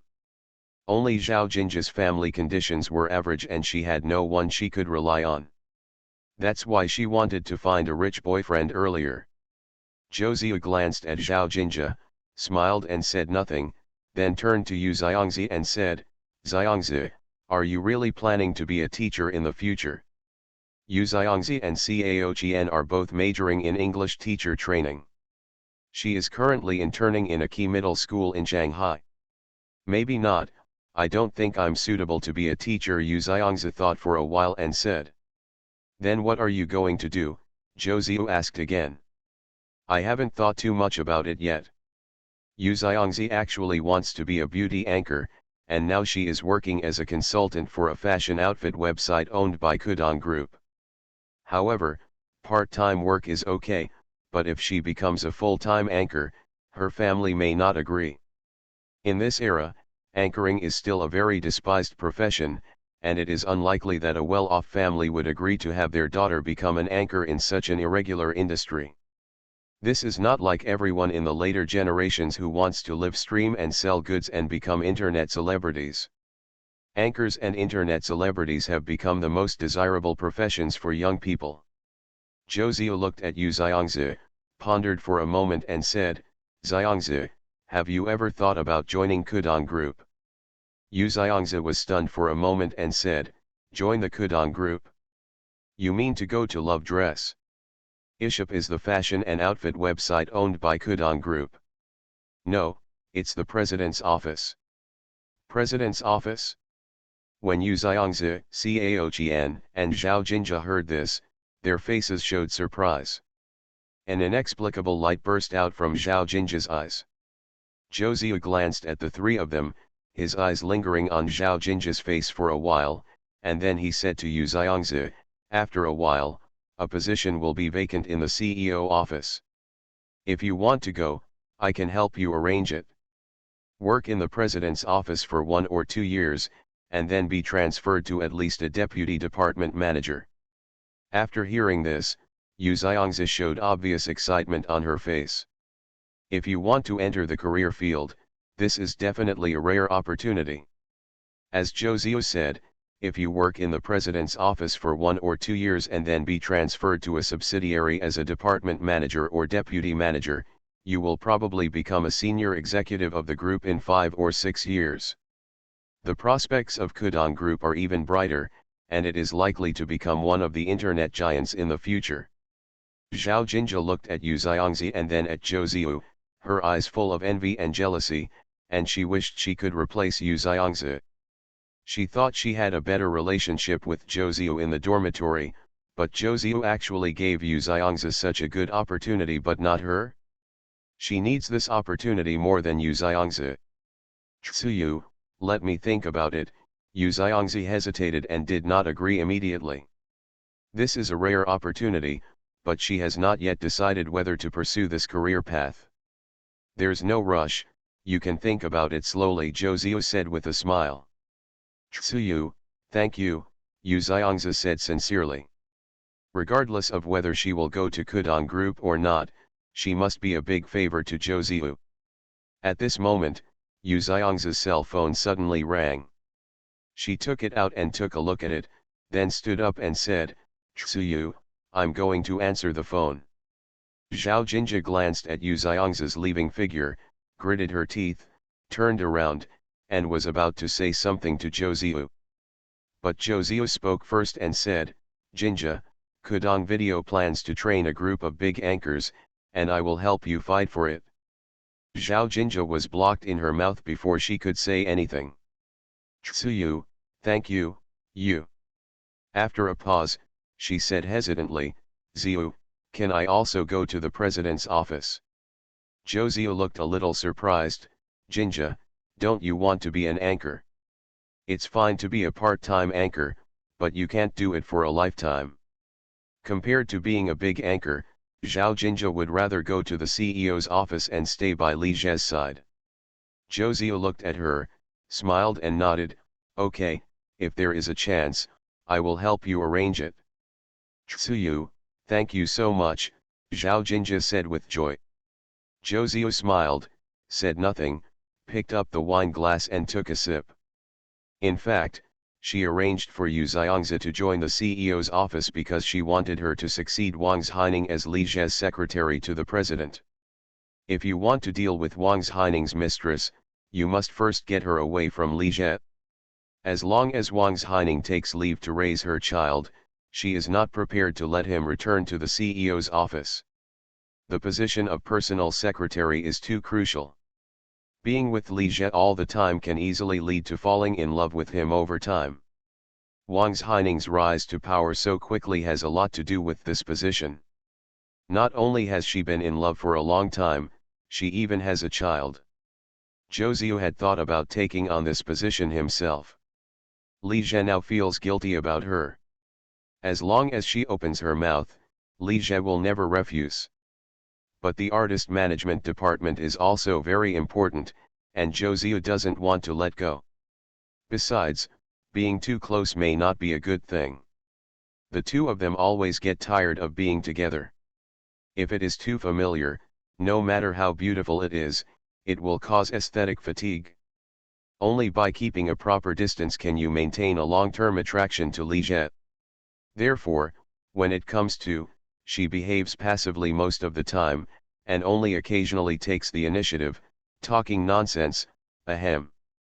But even if she doesn't serve as this personal secretary, she still has to keep this position in her hands. Otherwise, I don't know how many little goblins will want to use this to get high in the future.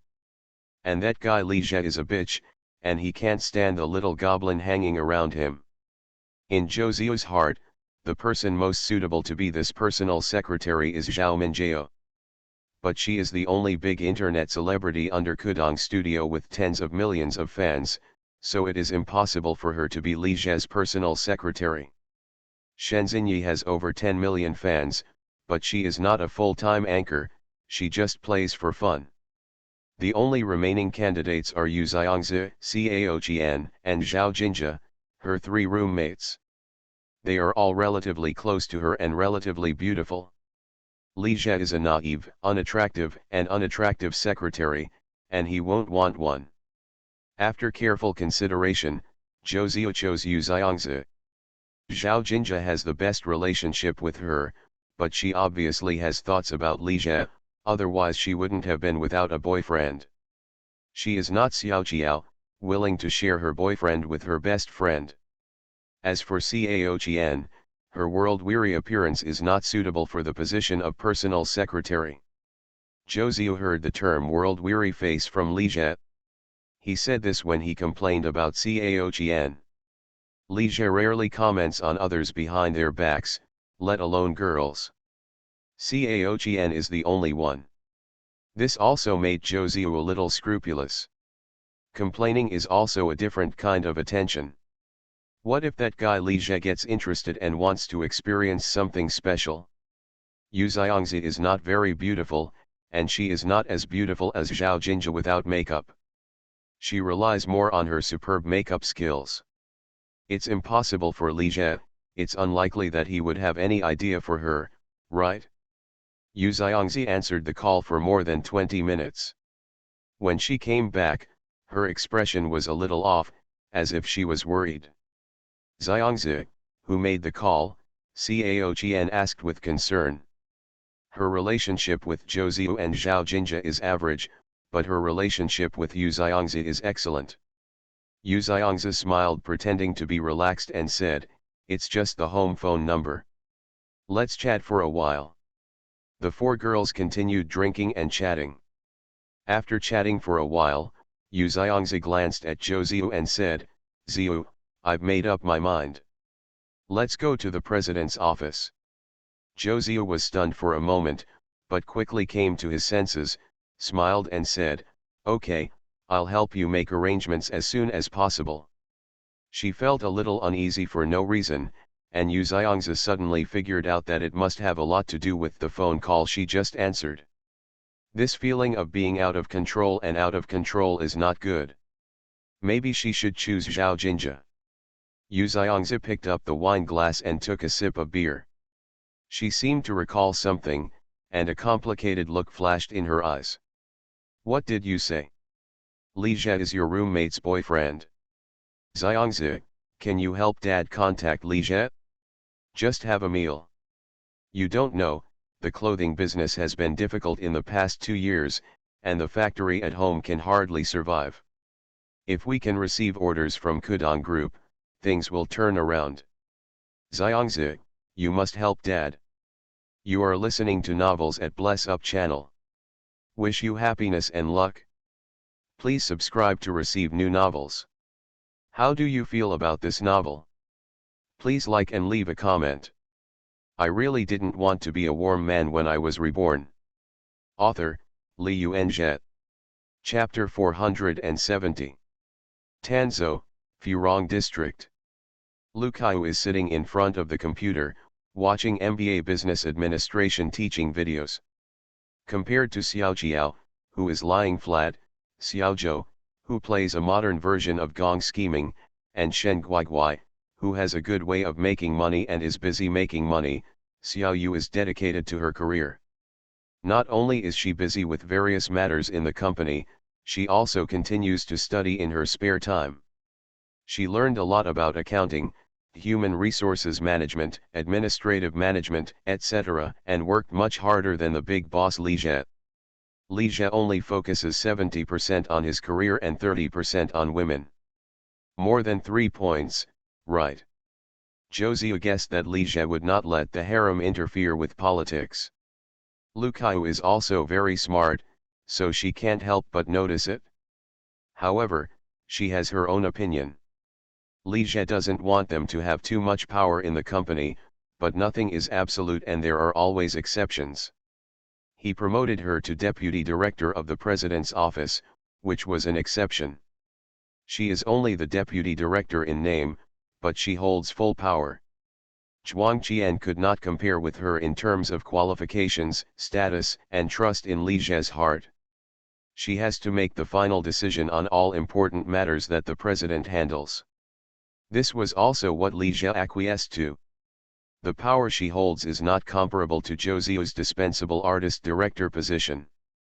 The director of the president's office is actually the president's assistant, assisting the president in managing the daily affairs of the group. It can be said that she can intervene in anything that the president can manage. It can be said that under one person and above everyone in the group, he has great power.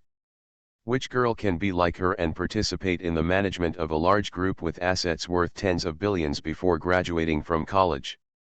As for Wang Haining's personal secretary, she was actually only responsible for doing odd jobs and taking care of Li Jie's life. She had no power at all. Even if she brought in an intern, she would still be able to do her job. Although Lu Kaiyu held great power, she never abused her power and always followed orders. She would do whatever Li Jie said and obey unconditionally. Lu Kaiyu had long understood that what Li Jie was worried about was not their control of the company. But they are afraid that after they gain power, they will interfere excessively with the company's management, or even use their power to compete with each other. As long as she keeps her limits, she will only be Li Jie's assistant and help him control the group. Sooner or later, Li Jie will further delegate his power to her. Let Zhuang Qian go and straighten her up, which is justifiable. He also needs someone in the group who he truly trusts. And when she got to that point, she was satisfied. Once you go one step further and become a vice president or general manager of a core subsidiary, you must have your own ideas and opinions. This will inevitably lead to differences of opinion with Li Jie. Besides, does the vice president really have more power than the general assistant? She promised Li Jie that she would always stay with him and be his secretary. Xiao Yu, are you still busy? Mother Lu knocked on the door and walked in with a glass of milk. Take a break and drink a glass of milk. She found that her daughter worked harder than she did during the college entrance examination, and she was still busy even when she came home during the holidays. However, this also relieved her worries a lot. The son-in-law is so outstanding and his career is developing so fast. If his daughter cannot keep up with him, it may be difficult for the two of them to have a long future. Parents are really worried. If their daughter finds someone who has no money, she is worried that her life will not be good, but if she finds someone who is too rich, she is even more worried.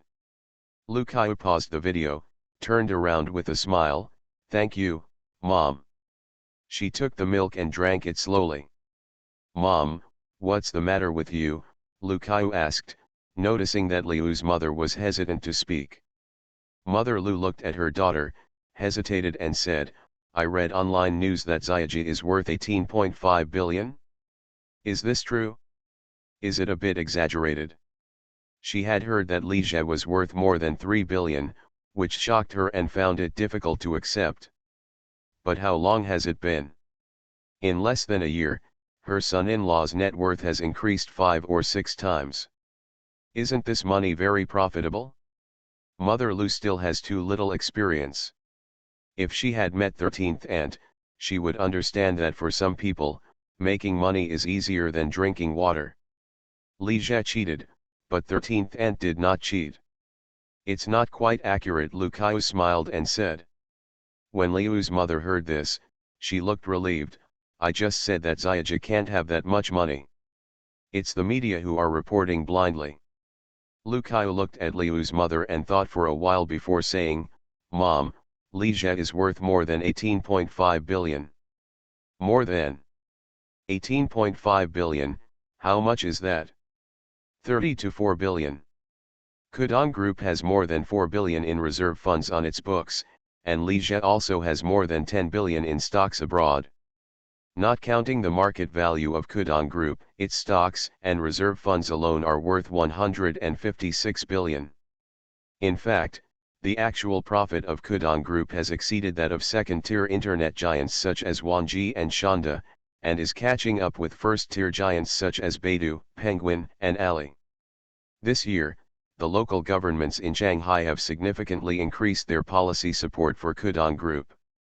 This is because the company's tax payment is too high, and it has also solved a large number of employment problems.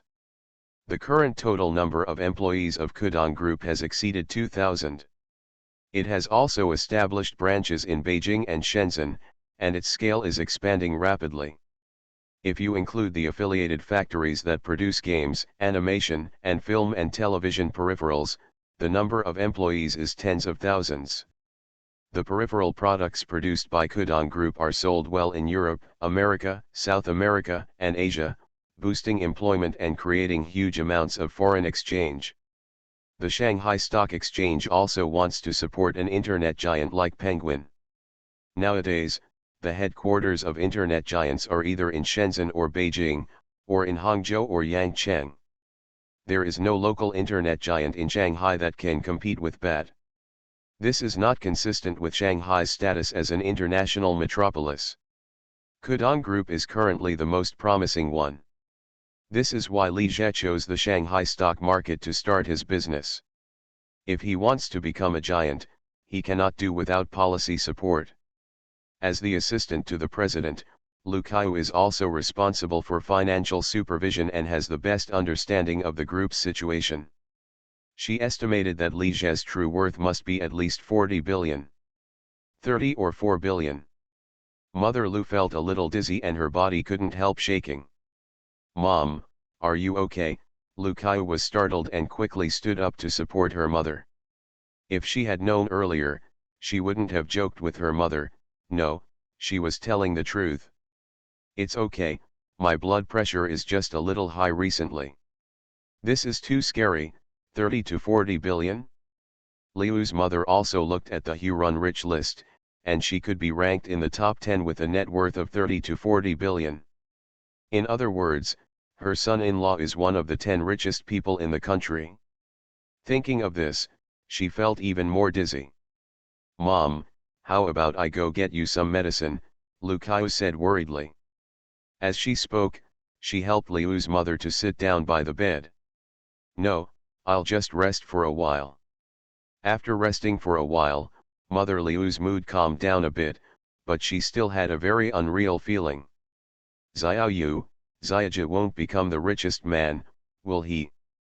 Mother Lu would not have dared to think this way before, but now her son-in-law has a net worth of 30 to 40 billion at the age of 23. It seems that becoming the richest man is not that difficult. Lu Kaiyu nodded slightly. "It's possible. If the Fun Chat plan succeeds, it will only take 2 or 3 years for Li Jie to become the richest man. He is likely to become the youngest richest man by then." Previously, the youngest richest man in China was Boss Chen of Shenda, who became the richest man at the age of 31. "Mom, why are you looking at her like that?" Seeing her mother staring at her with complicated eyes, Lu Kaiyu said a little uncomfortably. "Nothing." Mother Lu withdrew her gaze. She never thought that her daughter would still be destined to become the wife of the richest man. Tonight, the leader of the head office of Liu's father's unit suddenly called and said that he would be transferred to the head office in the city and his position would be moved up. Liu's father got married relatively late. He is over 50 this year and has no intention of furthering his career. He is currently considered a leader. Although he only has 5 or 6 people under him and does not have much power, his job is stable and leisurely, and the benefits are good. Suddenly hearing that the leader wanted to promote him, Liu's father was really surprised. He didn't leave the relationship, and he didn't give any gifts. Why was it his turn to do such a good thing? But soon Father Lu knew the reason. After the leader talked about the job transfer, he asked in a subtle way whether his daughter's boyfriend was Mr. Li from Kudong Group. As for Liu's father's work unit leader, how did he know that his son-in-law was Li Jie? Of course it was the tone he revealed when showing off to others at work. Liu's father was dissatisfied with his integrity. On the surface, he didn't care whether his son-in-law had money, but he was still very proud of himself. After the leader confirmed that Lu Kaiu was really Li Zhe's assistant and girlfriend, he pretended to be angry and complained, but in fact he said to Liu's father warmly and affectionately, "Old Lu, why don't you know how to take advantage of such a good relationship?" After hanging up the phone, Father Lu was still a little unable to recover. He never expected that he would actually get involved with his daughter's boyfriend. No, it was his son-in-law. Obviously, the leader would suddenly want to promote him just for the sake of his son-in-law. However, with Li Zhe's net worth of more than 3 billion, it is not enough for the leader to do this. Something must have happened that he doesn't know about. Father Lu hurried to the study, turned on his computer and searched for news about Kudong Group returning Li Zhe, and then he was shocked to find that his good son-in-law was worth 18.5 billion. With a net worth of tens of billions, it is really important. Leaders will warmly welcome you wherever you go, especially in this period. GDP is the only factor. In the living room, Father Lu was watching TV. When he saw his wife walking out of his daughter's room in a daze, he couldn't help but ask, "What's wrong with you? What did Xiaoyu say?" Mother Lu glanced at her husband, said nothing, walked to the sofa and sat down too. "What's going on?" "You're talking," Father Lu couldn't help but ask again. "That boy, is our son-in-law really worth that much?" Mother Lu looked surprised and looked her husband up and down. "Isn't he quite upright? He always likes to talk about big principles, why is he so realistic? The kid who used to talk to me about it before found out that Li Zhe was a billionaire, so he called him our son-in-law." Xiaoyu said that the rich list was somewhat inaccurate. "I just said it can't be as much as 18.5 billion. The market value and everything are all fictitious. It's 30 to 40 billion. Cough cough cough." Father Lu couldn't take a breath and started coughing violently. After the National Day holiday, the 3Q war reached a life-or-death level. Penguin first forced the installation of Computer Manager, which directly threatened 360's survival position in the security field. 360 then released a privacy protector tool for QQ, claiming that a certain chat software peeked into users' personal files and data. It has caused worries and panic among netizens about the QQ client. Regarding 360's rumors and malicious competition, Penguin directly resorted to law. 360 was not to be outdone. While announcing a countersuit, it also launched a security tool called Cao Bodyguard. Penguin had the strongest reaction to this, claiming that Cao Bodyguard was a plug-in behavior and advocating that users must uninstall Security Guard before logging into Cao. The two giants are fighting each other, and netizens have taken sides to argue, gossip, and watch the show. Amid all the commotion, Moon Hotel was finally launched on Kudong Video on October 21 after being highly publicized for more than a month. For the drama Moon Hotel, the audience's expectations are very high. This is Liu Yufei's first appearance in a TV series after 4 years, and I don't know how many people are looking forward to it.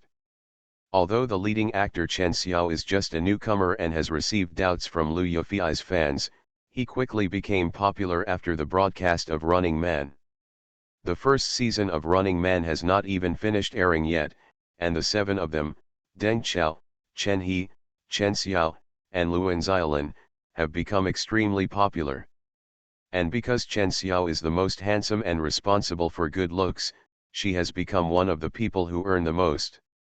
There is not even one masterpiece, but it already has a popularity that is not inferior to the first line. Seeing that the TV series he starred in was about to be broadcast, countless little girls and old aunts stood by the computer. At 8 p.m. on the 21st, Moon Hotel will be launched on time on Kudong Video. Hongchang, Normal College. Fang Wenwen took some information and walked into a girls' dormitory building. Fang Wenwen is Chen Xian's roommate and one of the first girls to become female anchors. 2 years have passed, and she and Chen Xian are both juniors this year. Since last year, Bai Wei has no longer been responsible for the short video shooting team and the game promotion team. Instead, she selected Fang Wenwen, who has a mature and stable personality, as her successor. Fang Wenwen was in charge of recruiting new game promoters last year and this year. Fang Wenwen went up to the 4th floor, knocked on the door and walked into a dormitory. In the dormitory, 3 or 4 girls gathered in front of a laptop, watching short videos. Seeing Fang Wenwen walking in, one of the girls, a beautiful girl with a slim figure, pure and smart appearance, stood up quickly. "Senior. This girl's name is Lu Mingyang. She is a freshman this year and one of the most outstanding girls among this year's group of game promoters. She is also Shenzhen's hometown and a native of Chongqing SPB. In fact, starting from last year, game promotion and selection has been a benefit that belongs exclusively to the normal college. People are only recruited from the normal college, and there are only a dozen places. However, there are fewer opportunities. They will no longer have the opportunity to directly become heroines and major anchors like the first 2 batches of girls like Luan Xiaolin, Huo Menjian, and Chen Xian. On the contrary, the short video shooting team is getting bigger and bigger, and now it has expanded to all universities in Hongcheng. I really didn't want to be a warm man when I was reborn." Author, Li Yuanzhe. Chapter 471. "Mingyang, this is the process for tomorrow's promotion event," Fang Wenwen said, handing the information in her hand to Lu Mingyang. "Tomorrow Kuliao's offline promotion activities will be officially launched, except for the 154 cities and 448 promotion groups in the 1st, 2nd, and 3rd tier cities. The Kuliao promotion team, headed by Zhao Jia and Lu Kaiyu, has also recruited a large number of amateur promotion personnel from major universities across the country through online recruitment. This kind of student part-time promoter has no basic salary and subsidies, only promotion shares. Fang Wenwen is the general person in charge of Kuliao promotion affairs in all universities in Hongcheng.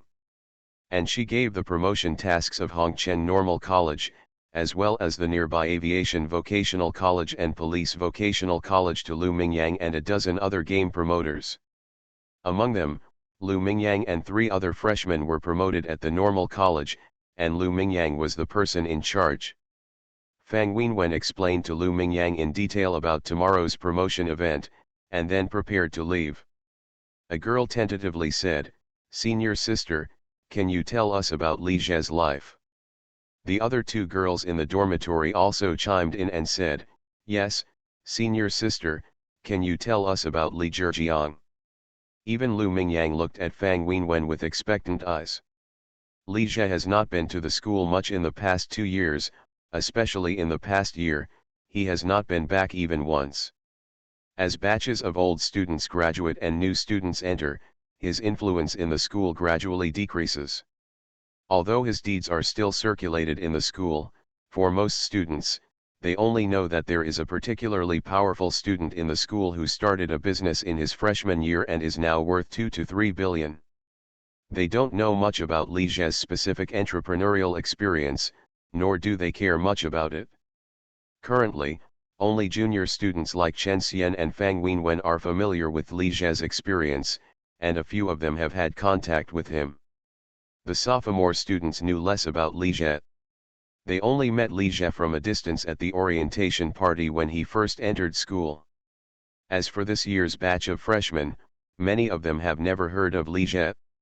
However, after Li Zhe became the youngest rich man in the world with a net worth of tens of billions on the Huron report at the end of September, his popularity in school has increased again, even far beyond before.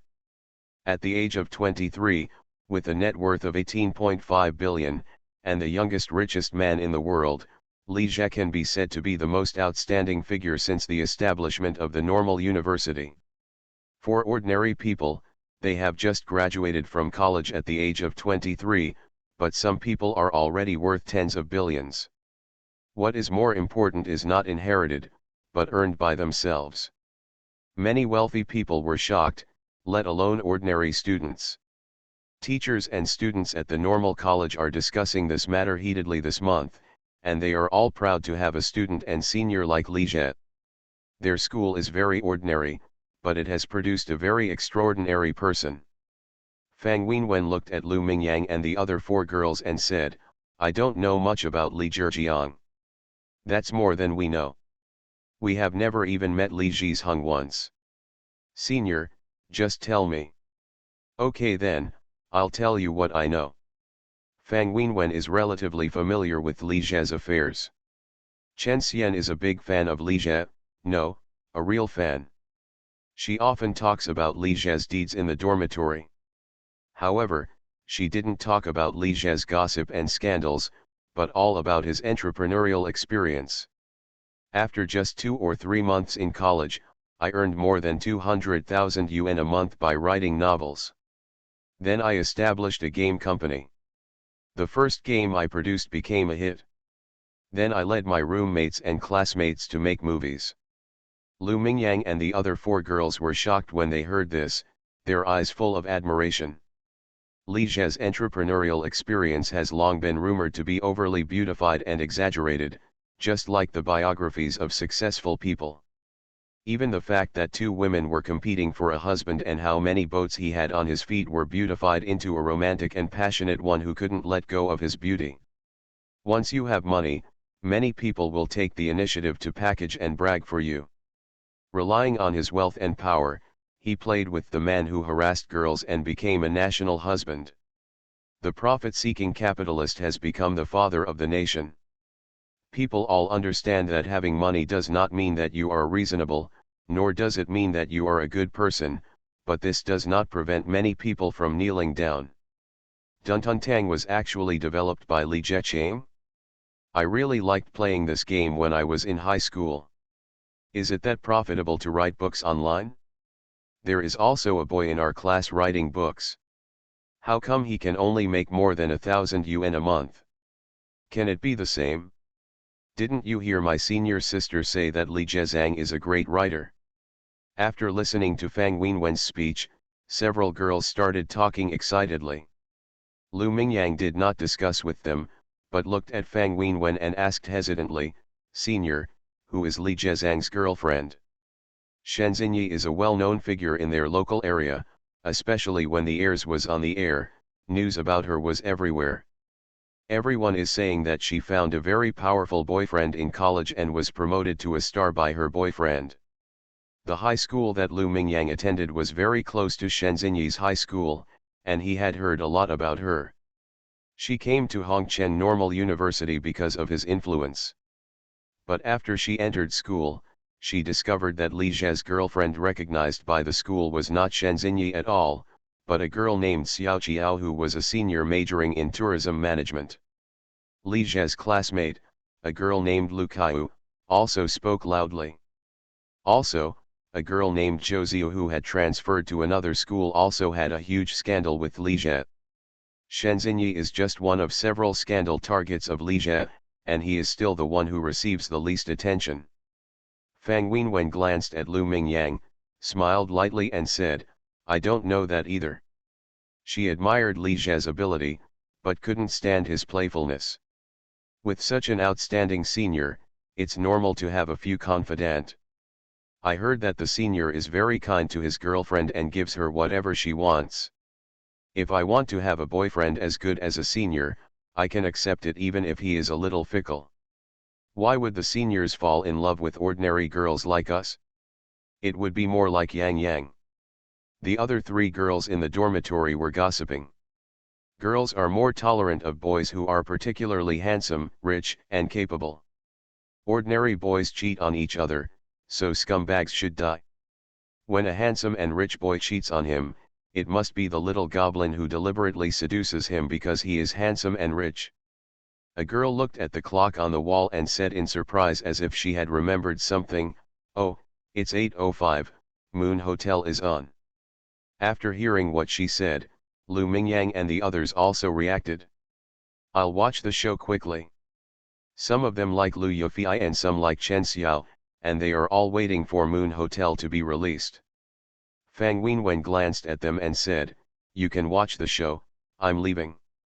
Lu Mingyang said, "Senior sister, would you like to watch a TV series with me for a while before leaving?" "No, I have something else to do." After Fang Wenwen left, Lu Mingyang and the four of them quickly sat back in front of their laptops, refreshed the Kudong video, and found that the first 2 episodes of Moon Hotel were already online. However, after clicking on the video, I found that it could not be played. Why can't you see this? Is the school's network too slow? I do not know. At this time, a girl from the dormitory next door ran over. "Can you watch Hotel Moon?" "Why, you can't see it either. It seems that there were too many people watching and the server crashed. I don't know how many people were watching the computer tonight." As soon as Moon Hotel was launched, Kudong Video had a lag and then crashed quickly. Kudong Video currently has 30 to 40 million daily active users and more than 200 million monthly active users. It can accommodate more than 10 million users online at the same time, and lag will only occur if the number of people online exceeds 20 million. Taking into account the launch of Moon Hotel, Kudong Video also temporarily expanded the server, which can accommodate up to 40 million people online at the same time. But now the server is still down, which means the number of people online at the same time has exceeded 40 million. Shanghai Stock Exchange. In an old community near Kudong Group, Zhang Kaiyan and Lu Li were also sitting around the computer. There are 5 girls in Xiao Jiao's dormitory. Bai Wei joined the president's office, and Zhang Yu became a full-time anchor. Shen Man had some connections in her family and stayed as an intern in a public institution in Hongcheng. Zhang Kaiyan and Lu Li asked Xiao Jiao to help them get internships at Kudong Group again. After 1 year of internship, as long as the performance is not too bad, you can become a full-time employee.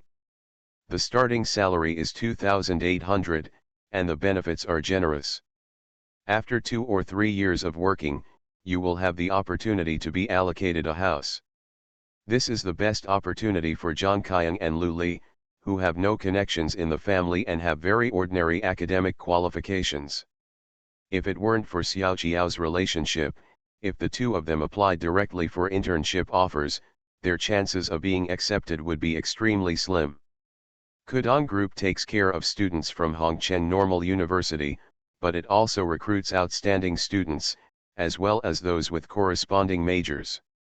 Zhang Kaiyan and Lu Li are neither outstanding, nor do they have the right major in tourism management. It's been more than half an hour, why can't I still watch it? Lu Li tried to open Moon Hotel again, but found that she still couldn't watch it. "How about we watch something else for a while first?" Zhang Kaiyan said. She got this laptop in a lottery at last year's annual meeting. Lu Li has recently become obsessed with Chen Xiao and is watching Moon Hotel on the computer. Zhang Kaiyan is not very interested in this drama. "Hey, wait a little longer." As soon as Lu Li finished speaking, there was a knock on the door. "Who is this?"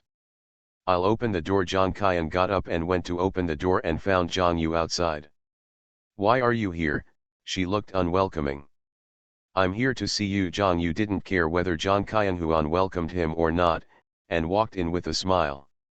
She just came here to show off. Zhang Yu has been very proud of himself recently. He first appeared on a dating show on Shanghai Satellite TV.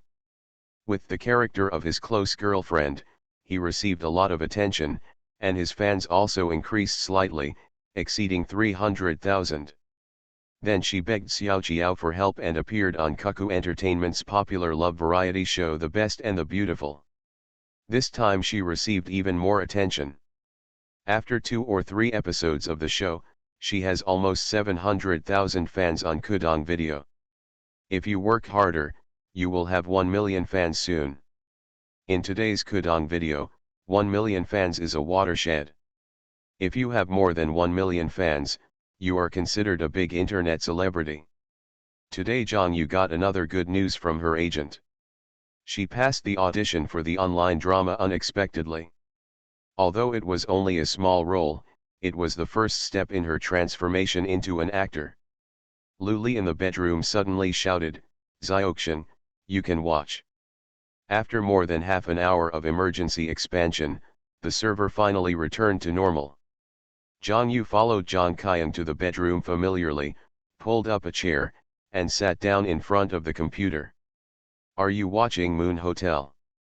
Lu Li glanced at Zhang Yu and concentrated on watching the drama again.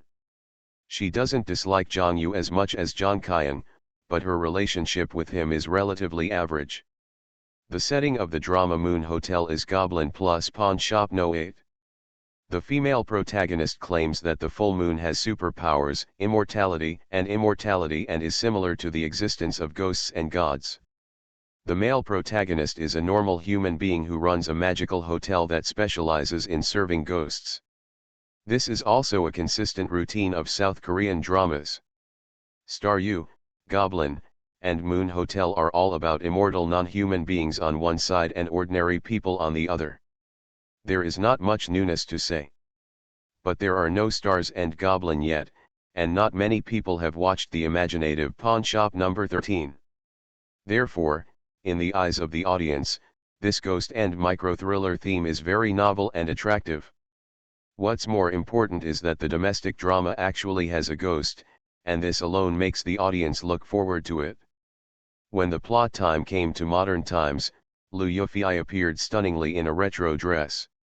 She held a retro musket and shot the target in the head, and the barrage exploded. After filming 3 classic costume dramas, it will be difficult for Liu Yufei to go further even if she continues to film costume dramas. The audience's expectations for costume dramas have been fully met by her. No matter how fairy-like the character is, can she be more fairy-like than the otherworldly little dragon girl? And transitioning to making modern dramas is a good way. Liu Yufei is also very suitable for this role of a beautiful and sassy domineering female CEO. The audience's reaction now proves this. Lu Li came to see Chen Xiao, but was attracted by Liu Yufei, not only her, but also Zhang Qiang. Liu Yufei is too handsome, isn't she? Zhang Qiang didn't have much impression of Liu Yufei's previous costume roles, but he really liked the role of Zhang Menyu. Lu Li said as if she had thought of something, "Do you think Liu Yufei and Li Jie really have something to do with each other?" "It's very possible that Li Jie is just a playboy," Zhang Qiang said with some disdain. Zhang Yu said with a smile, "Zhang Qiang, you take Li Jie's salary and you say bad things about others behind their backs. You are really capable." Zhang Qiang glared at her, but didn't say anything else. She is soft-spoken and short-handed in taking advantage of others. With Li Jie's salary, she can't stand up anymore and can only feel sorry for Xiao Jiao in her heart. Halfway through the first episode, the screen suddenly changed and a small theater popped up. The first time they saw this kind of small theater, Lu Li, Zhang Qiang, and Zhang Yu were all stunned. Why is there a play within a play?